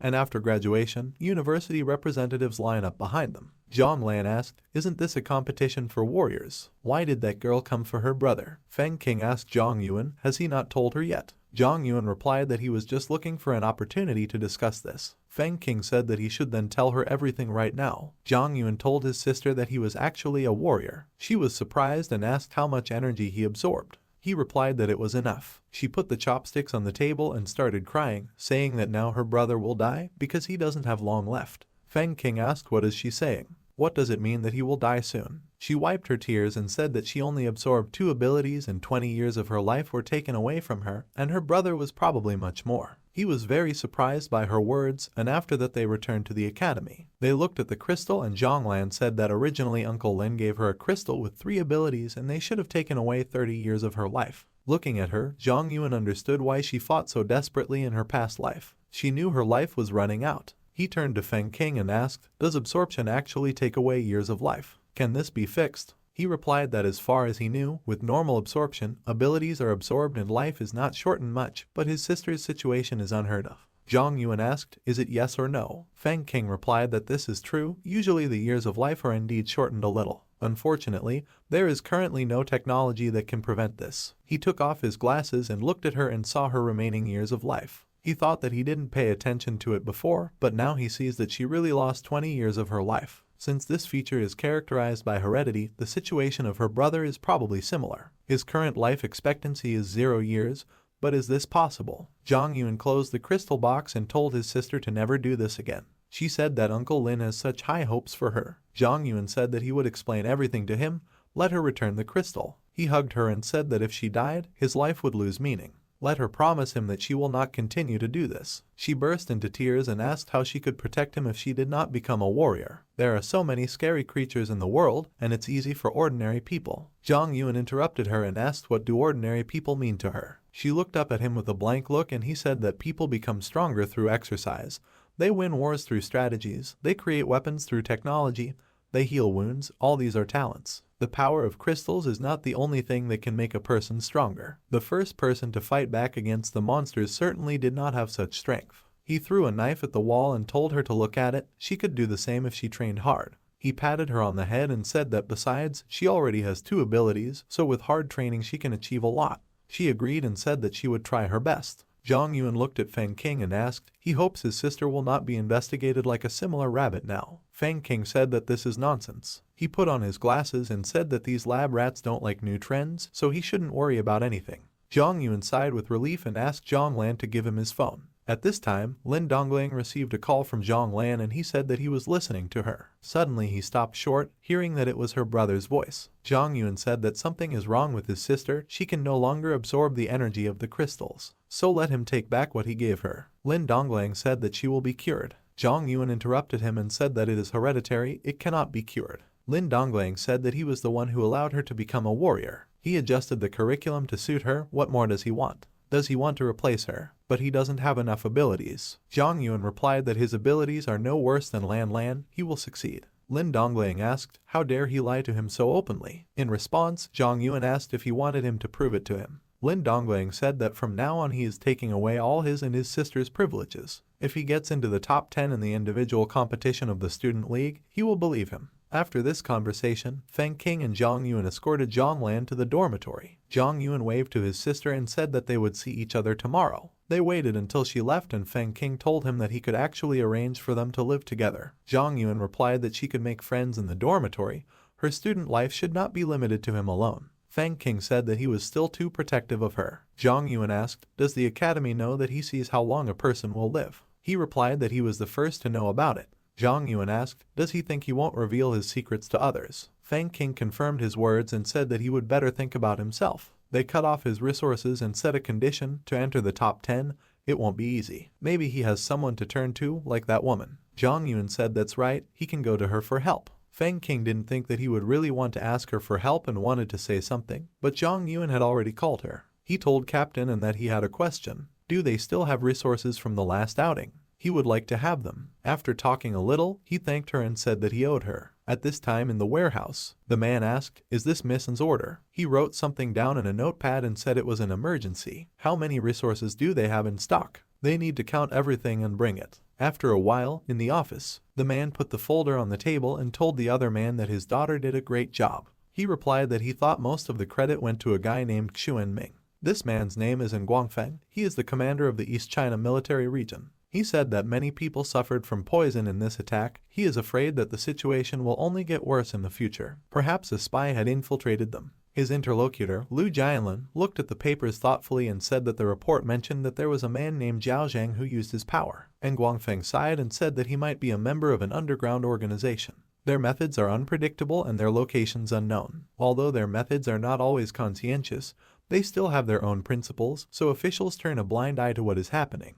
But this time they went too far. Lu Jianlin said that it really makes them worry, but his daughter. And Guangfeng asked what's wrong with her. Lu Jianlin handed him the documents and said that last night she gave an order to take away the crystals, more than 2,000 pieces. And Guangfeng dissatisfiedly put the folder on the table and said that this is nonsense. The reasons why no one needs these crystals is because their abilities are ineffective and practically incompatible with others. No matter how much a person tries to absorb them, everything is useless. Lu Jianlin said that the report specifically mentioned this guy's ability to produce poison. And Guangfeng asked, maybe it's better not to give him the crystals. Lu Jianlin put the folder on the table and said that this is difficult to talk about. He offers to give him 1,000 and put him under surveillance. And Guangfeng agreed, and at this time, Feng Yumo shouted at the man. He exclaimed, "How is this possible? His brother died for their country, and they won't even let him bury him. How can they hand him over to a research institute like some rat?" The man replied that he himself signed an agreement to be a donor in the event of his death, so they would not influence this in any way. Feng Yumo said that he didn't want to dishonor his family name. The man replied that this was not possible during life, and it is impossible after death. At this time, Feng Yumo's brother and the girl were standing outside and eavesdropping on their conversation. The man told Feng Yumo that he was now the heir of the Feng family. No matter how good his brother was, he's dead now, so he doesn't want to talk about it anymore. The girl turned to brother Feng Yumo and asked, did he hear it? This is what the Feng family will look like after his death. Now he won't be able to feel free again. Feng Yumo's brother looked at the cloudy sky and the girl said that she didn't understand what they were thinking about, missing out on such a valuable player. He ignored her and asked her to leave, after which she ran after him and asked him to wait for her. After a while, in Liu Wen's office, Zhang Yuan said that he wants to take part in the student league. She was surprised and said that this was a team competition, and he was alone. He replied that he was ready. She said displeasedly that he should have been informed about one thing in advance. She handed him a paper and said that first he needed to fill out a form. He took it and walked away to read it. He sat down at the table and thought, the name of the ability, the source of power, the level, just 8 points. He won't write icy blood, it's too conspicuous, and he'll lower his level. After he filled out the form, he gave it to Liu Wen and she was very surprised to see that he was immune to death. She rushed to him and asked him to forgive her. He was surprised and she said that a person can only absorb 8 abilities. If he absorbs more, he will die. And he also swallowed immunity to death. This is a very rare ability. Zhang Yuan asked if she could stand up first and then they could talk. She wiped away her tears and said that if she had known about this earlier, she would have given him the best ruined crystal and would not have allowed such a low-grade skill to take up precious space in his body. She started crying again and asked how Major Lin could see his sister's talent but not his and just send him here as her escort. Zhang Yuan thought that his talent was probably similar to Lan Lan's, but years of life could not be taken away from him. But neither before nor after his rebirth, no one managed to see it. But why? Could it be that the golden sarcophagus activated his talent, but they still can't detect it? If he wants to know the truth, he needs to take another look at that sarcophagus. He said that they shouldn't talk about the past, everything suits him. Liu Wen returned to the table and said that she would take a closer look at his skills. His freeze level is quite high, this should be enough for the battle. She saw another skill and asked where he got it from. This can only be obtained by absorbing the crystal of a beast, the hunting of which is prohibited. How is it made? Oh well, it doesn't matter, he still managed to do it. She asked, what kind of charm is that? Can he demonstrate it? He sighed and replied that he wasn't very good at it. She said that since he absorbed this ability, he should use it, it should not be underestimated. He agreed and, activating the ability, smiled sweetly at her. She asked, is that all? He replied that he had already used this ability. She thought, then why doesn't she feel anything? She can't hurt his feelings. She doesn't care that the ability is useless, he makes up for it with other abilities. She started typing something on the keyboard and asked what their family's income was. He was surprised and she said that it didn't matter, she would just write 50,000 so that he could apply for a better scholarship. In addition, there is a nutrition program for students. They will be given 4 bottles of milk every day, there will be no extra. With his grades, there shouldn't be a problem getting a scholarship, he can even be transferred to another class. Zhang Yuan thought, is his ability really so weak that it doesn't have any effect on her? Liu Wen said that level 4 regeneration is extremely rare, so this is quite useful. Zhang Yuan wanted to say something, but she interrupted him and said that for clarity, he can cut off a piece of hair. The first level of regeneration is capable of growing up to 10 centimeters of hair. She approached him and told him not to move, after which she cut off a tuft of his hair. After that, he used the ability of regeneration and his hair grew to his waist. Her hair blocked his entire view and he asked if she could lend him money for a haircut. After that, he left her office and thought that this weakness greatly reduced all his characteristics, but did not affect the final effect of regeneration. At the same moment he collided with some guy and fell to the floor. He asked him for forgiveness and said that he did not see where he was going. He looked at this guy and thought, why should he apologize for knocking him down? Suddenly he noticed his uniform and thought, is this the uniform of another academy? He noticed that he was looking at him with an admiring glance and thought, what's wrong with him? While Zhang Yuan was sitting on the floor, the guy looked at him and thought that he had bumped into a beautiful high school girl. As if the action takes place in some kind of romantic manga. She has long hair, she is gentle and beautiful. His heart can't stand it. Even if the voice is rough, it's definitely a girl, right? Their student union uniform is the same for boys and girls, so he can't easily determine the gender, he'd better ask about it. He walked up to Zhang Yuan and asked what her name was. Zhang Yuan thought that he had already apologized, why did he need his name? He doesn't need trouble, he needs to run away quickly. With this thought, he ran out of the corridor, and the guy was surprised at this. He walked to the door of Liu Wen's office and knocked, thinking that it doesn't matter, he will deal with matters, and then ask his sister to find this girl. Liu Wen allowed him to enter and he went inside. He greeted her and said that his name was Jiang Tianchuo. He was the president of the student council of Huangling Academy. He came to discuss the competition. Liu Wen greeted him and told him to sit down. After a while, she poured him tea and said that representatives from both sides were always responsible for the organization. Why do they want her to run the organization? He replied that they simply see the same faces year after year and lose interest. They will be the host this year. He hopes they'll give their freshmen a chance because they're the ones who stand up for them. Liu Wen thought that last year their legendary trio took part in the competition. It's not surprising that he came to her and is trying to give only first-year students access to the competition. Looks like they've selected some great players. She promised him this and said that time was theirs. He replied that there would be no problem with this and she thought that all the students at their academy came from wealthy families. Their level clearly exceeded the level of their students. However, they will also benefit from experiencing failures. But Zhang Yuan's strength is too great, should she announce this to the rest of the students before the competition? At this time, in the hairdresser, Zhang Yuan sat in a chair and asked the man to do something about it. He replied that he was a hairdresser, not a wizard. Zhang Lan told him that he should just turn her brother into an average, unremarkable young man so that no one would hang on to him. He agreed and after a while he did Zhang Yuan's hair. He kept his hair the same length and gave him bangs. Zhang Lan said it's great, but it doesn't have enough bows. She pulled his hair into 2 ponytails and suggested he make ponytails. Zhang Yuan replied that this was too much. Zhang Lan looked at him displeasedly and said that when she was little and didn't like to comb her hair, he said that ponytails are the hairstyle of the strong. He lied to her. He patted her on the head and said that she was already an adult. It was time for him to open the black magic sealed in her. She was surprised and asked what he was doing. He called her stupid and said that she was such an adult, but she bought it. If she wants to do something with his hair, she should offer him something in return. After that, they left the hairdresser and Zhonglan said that now she can give him new beautiful hairstyles every day. He agreed and said that then he would put her hair in ponytails. She agreed and he was surprised. At this time, in the training room, Jiang Tianquo's twin sister, Jiang Xiyuan, approached Su Wanning and asked why she decided to increase her training. Is this because Zhang Yuan refused to join the team? She approached her and said that no matter what happened between her and Feng King, Zhang Yuan is his man, so it would be strange if he agreed. Su Wanning asked, so she doesn't think she's strong enough. Jiang Xiyuan asked, does she really think that her strength is not enough? She replied that Feng King is the strongest of them, not her. She drank some water and said she needed to exercise more. Jiang Xiyuan asked if she needed to train more, then what would they do with mere mortals like her? Suddenly her brother called her and told her everything. She asked what kind of spy stuff. He replied that it was nothing. He thought that she might find that beauty he bumped into in the hallway. He couldn't miss her. Before that, his sister considered him a complete zero in communicating with girls. But now they study at different academies and he can finally step out of her shadow. He said that he wants her to help him find one girl. She is from her academy. He ran into her at the door of the teacher's room. She had black long straight hair. She looked weak and thin and very cute. Jiang Xiyuan asked, so he seriously decided to hit on her. Jiang Tianquo blushed and said that he thought he liked her. She was happy and said that her brother likes girls. Their family line will not be interrupted. She told him not to worry, she would do anything to find her. At this time, in the administration of the East China military region, and Kaij told her father that he has no idea how good he is. Her father replied that this was the third time she had spoken about him. She asked what he thought of him. He replied that he was 16 years old, but his level was much higher than that of his peers. But he has no ambitions, he doesn't want to join the team of ruins in her too.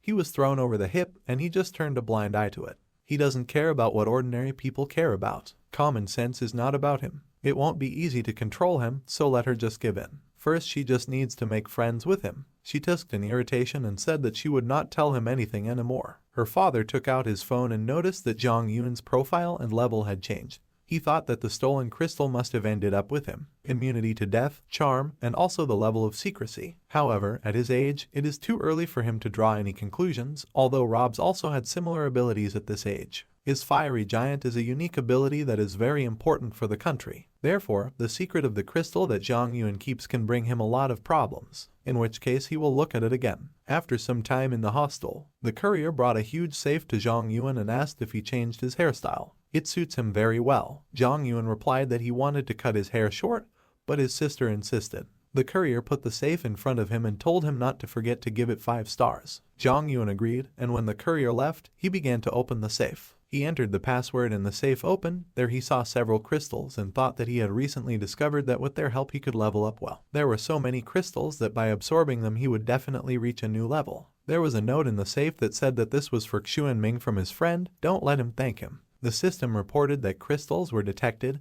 Does he want to absorb them? He absorbed all the crystals and the Fury Strike ability increased to the green maximum level. The Fury Strike ability has been improved and he has gained a new Combat Master ability. The description of this skill said that he was born to kill. He is proficient in all types of weapons and can kill the enemy of life with one blow. Zhang Yuan thought that there were still a lot of crystals. He felt he could continue improving. He has upgraded the Combat Master to the red maximum level and received a new ability Tit for Tat of the yellow level, which he can improve. To improve this ability, he needs the maximum level of Combat Master. This ability improves Combat Master by 100%. Tit for Tit has increased to the green maximum level. Now Combat Master has improved by 1000%. The Tit for Tat ability has been improved. He has received a new ability Blood for Blood of the red 8th level, which he can improve. This improves the Combat Master by 1000%. When attacked, this ability absorbs the enemy's strength and creates a recoil of up to 300% of the owner's strength. He thought that the teacher said that the crystals contain the negative energy of a dying monster. He hadn't felt this before, but it seems to him that it's all about quantity. He doesn't need sleep, but for some reason he feels sleepy. In the future he shouldn't consume everything. With his promotion, he received several new abilities. His attack power increased 10 times. Maybe it's thanks to those snake crystals. Can all animals really improve their abilities so much? It gets stronger with every improvement. In the past he was pulled into that sarcophagus and now after his rebirth. Suddenly Feng King interrupted his thoughts and, covering his eyes with his hands, told him to guess who. At that moment, Feng King's scream was heard and Zhang Yuan said that he was lucky that he didn't break his arm.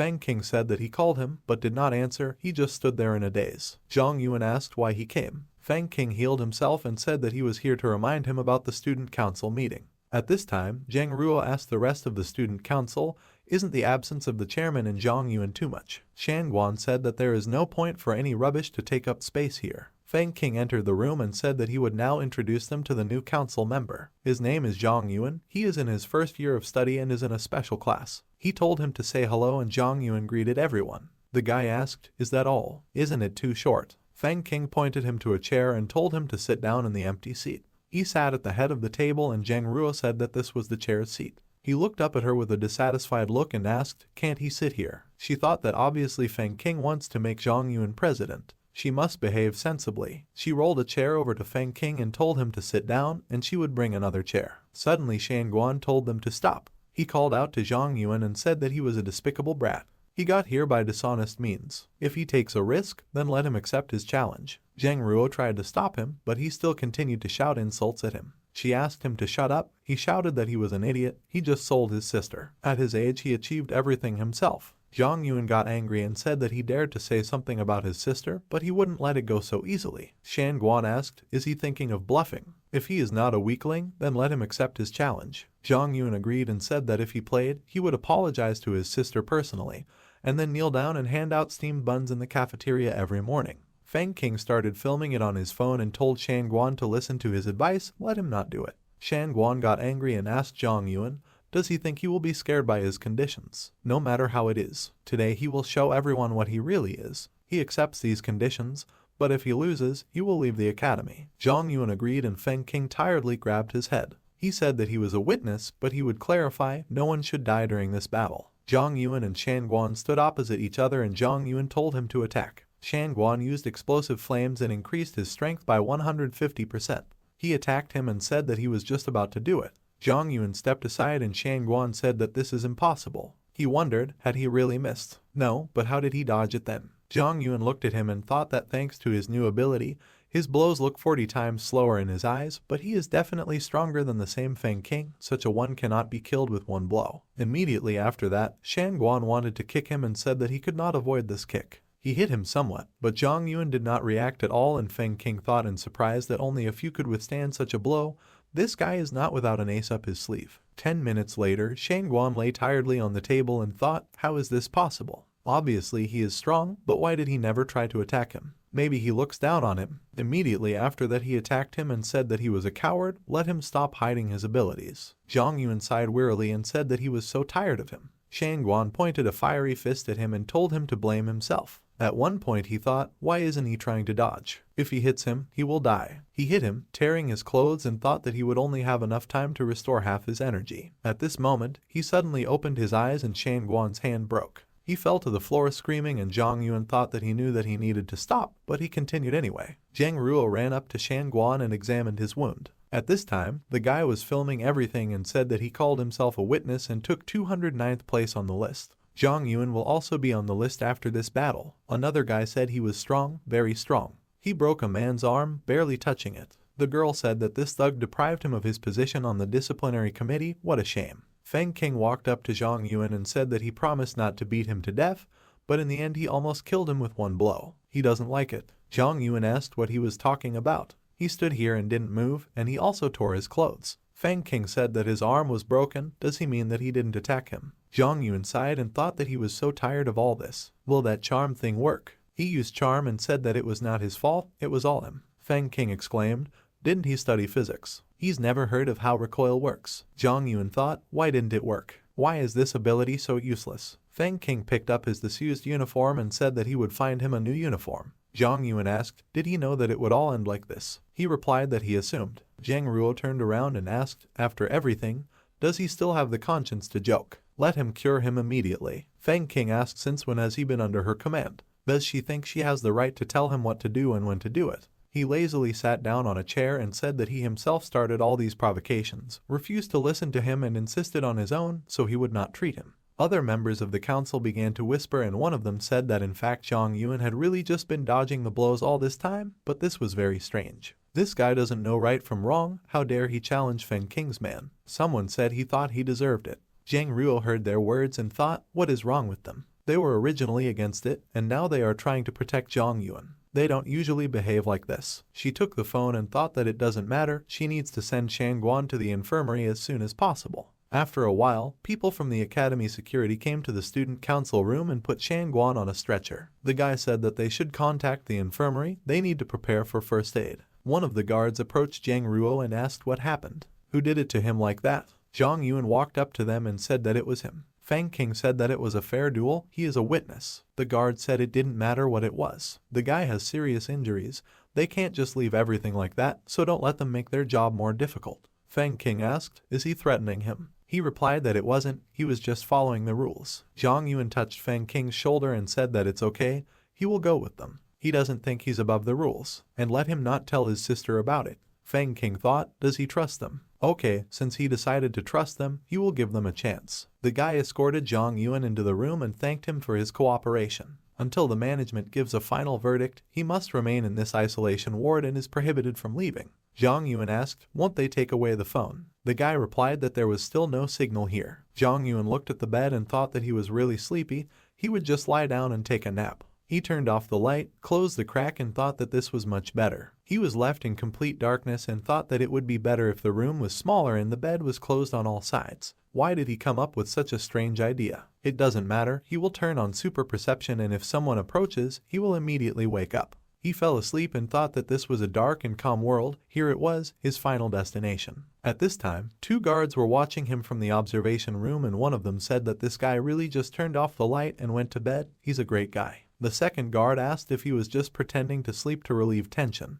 His friend said that he was putting down a packet of hot chips and that he would be here in about 5 minutes. The guard said he would give him 10 minutes. After a while, in the director's office, the principal looked at the documents and said it was time to revise the curriculum. Du Yan said that they need to start by making sure that these changes apply to all academies in the district, not just their academy. The director told him to look here, minimum 85 points in all subjects. If they fail the midterms, they will not be able to participate in the league. Shangguan failed all subjects, and Zhang Yun received the highest score. Shouldn't there be a replacement? Du Yan said that captain and said that the last battle made her realize the importance of knowledge. Suddenly a security guard burst into the director's office and said that the medical staff in the infirmary could not provide assistance in time and the guy's hand could not be saved. The director asked, what about Feng King? The guard replied that he was there but refused to treat him. The director grabbed his heart and said that if he lost his hand, then, accordingly, he lost everything. Du Yan asked him not to worry. The most important thing is to figure everything out. He knows what his character is. They can ask the captain to change his mind. After a while, Feng King looked at the phone and saw that Nguyen Feng was calling him. He thought, if they couldn't get through on the phone, they'd just set the director on him. They really are something. He answered his call and asked, he probably decided to ask him about the current situation, right? Nguyen Feng replied that this was not so. He was not to blame for what happened, but he was obliged to cure the guy. Zhang Yun is a rare talent. He trusts them, and they should not lose that trust. He will not bear any responsibility no matter what decision he makes. He knows him better than anyone. He thinks he has his own opinion about whether he should be saved or not. Feng King thought and after a short pause replied that he understood him. After he ended the call he saw Lan Lan walking with a plate full of food. He called out to her and she looked at him questioningly. He asked, is she going to eat it all? She asked if she couldn't. By the way, wasn't her brother at the meeting today? Why didn't he come with him to the dining room? Feng King replied that her brother was bitten by a dog and is now receiving a rabies injection in the hospital. Zhang Lan became worried and he said that he was fine, just a couple of scratches. But she knows that an injection should be given in such a situation, even with a minor injury. She looked at the food upset and he asked why she only eats spicy chicken. He will scold her brother. She asked him not to tell him this and said that she just took too much and she didn't feel comfortable giving up. Feng King said that he could share the rice and vegetables with her and she would give him half of her chicken. She asked, does he tolerate spicy foods well? He replied that there was nothing wrong with trying something new. They sat down at the table and Zhang Lan said that the signature spicy chicken in the cafeteria was very tasty. She promises he won't be able to tear himself away from it. He asked, is this true? He tried the chicken and thought it was very spicy. Do people really eat this? He shouldn't have believed her. He began to quickly chew it and she asked, how did he like it? Let him say it's delicious. He showed her a thumbs up and said it was very tasty. But in reality it was not so, his mouth was simply burning from such sharpness. After he chewed the chicken, he said that the dog that bit his brother was taken under the wing of the student union president. The dog bit him because it didn't know him well. At first her brother wanted to bring it to her but changed his mind after the attack. Zhang Lan asked why they need this dog. Are you sure her brother isn't seriously injured? Feng King smiled and said that's for sure, he beat that dog well. Does she think they should cure this dog? Zhang Lan asked if it would attack him in the future. Feng King adjusted his glasses and said that this would not happen, he would protect him. Zhang Lan chewed the chicken and said that then the dog needs to be cured. After a while, in the infirmary, the director stood next to Shangguan's hospital bed and asked Gu Yan, is he going to call the military prosecutor? He replied that out of 24 hours there were only 2 left for treatment. If Feng King doesn't come, then no one can help him. Hearing this, Shangguan told them to go home. While they are here, he cannot rest properly. Zhang Ruo invited them to leave and said that he should be alone. The director agreed and told Shangguan to take a good rest. After they left, Shangguan thought, why was he so stupid? Knowing that this guy was chosen by Feng King, he still doubted his strength. How many times was he told not to start a showdown? How dare he disturb such a strong man? He sobbed and thought that even if Feng King didn't cure him, he deserved it. Suddenly Feng King interrupted his thoughts and asked, does he regret what he did? Hearing this, Shangguan fell to his knees in front of him and said that it was his fault, he really didn't want this. He begs him to help him. Feng King touched his shoulder and told him not to cry, after which he healed him and Shangguan looked at his hand. Feng King went to the exit and said that he was lucky he did not kill him in public. Next time no one can save him, let him remember to fulfill his promise. His arm is only intact because his sister doesn't want a lame dog. At this time, in the observation room, one of the guards said that a whole day had already passed. Is this guy sleeping too hard? Another guard said that he brought him food several times, but he did not react. Maybe he's just pretending to be asleep. Another guard asked if it was normal that he had not eaten, drunk or gone to the toilet for so long. Gu Yan entered the room and said that the investigation was completed.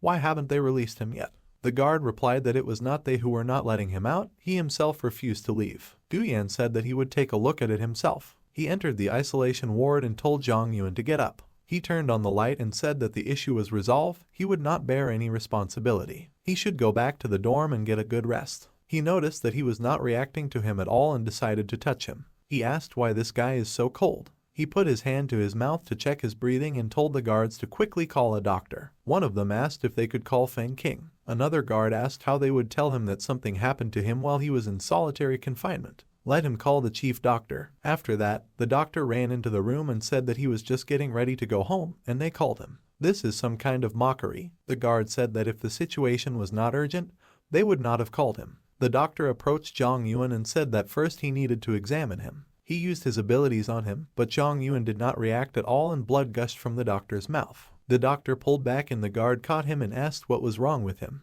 The doctor rushed to run and said it was too cold. It's hopeless. After what happened, Gu Yan called in Guangfeng and told him about the situation. And Guangfeng said that in his chart there was a record that he had already entered a state similar to hibernation, so everything was fine. Gu Yan asked where these records came from. He replied that the recordings were provided by Feng King. Gu Yan ended the call and told the guards that the commander said everything was fine. One of the guards said that they couldn't let him sleep in the isolation ward forever. Another guard said that he heard that raising the temperature brings animals out of hibernation, maybe they should try it.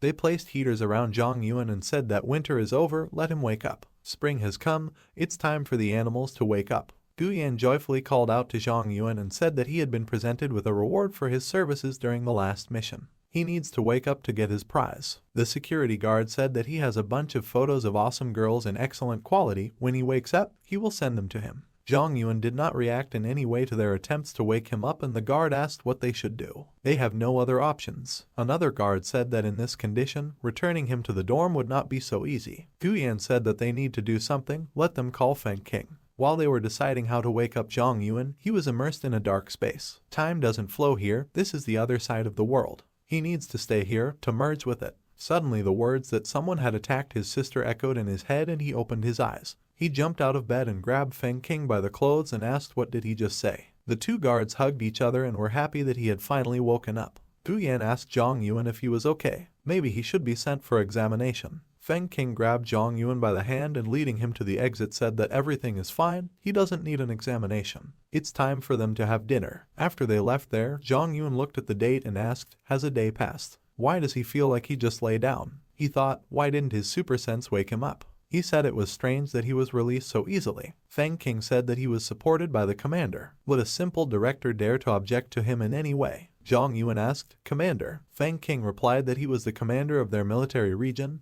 the father of Enkij. He doesn't know why he stood up for him, maybe he was interested in him for something. Jong Yun thought that he used to think that if they attacked him, he would simply raze the academy to the ground. Well, so be it. He asked, didn't he say that his sister was attacked by someone? Feng King scratched his head and replied that it was nothing, everything was within the limits of what was permitted. 12 hours ago, Zhang Lan was riding the train and crying that she lost. The guy sitting next to her said that the students at Huangling Academy were all from rich families, and they started training before them. This Shang-Chi is very strong, the fact that she dared to fight him is already worthy of respect. He wouldn't even dare look at it. Zhang Lan exclaimed that a loss is still a loss. She doesn't like excuses, obviously she's not strong enough. She will work hard and become stronger. Liu Wen was sitting in front of them and thought that this trip was supposed to boost her morale. Zhang Lan called Feng King and said that she had a request. Her brother said he was a pretty good fighter. She wants him to help her get ready. Currently, Feng King told Zhang Yun how it all happened and he asked, so did she really sign up for the competition without telling him? So, to prepare, she came not to her brother but to him. Feng King noticed his menacing gaze and told him not to look at him like that.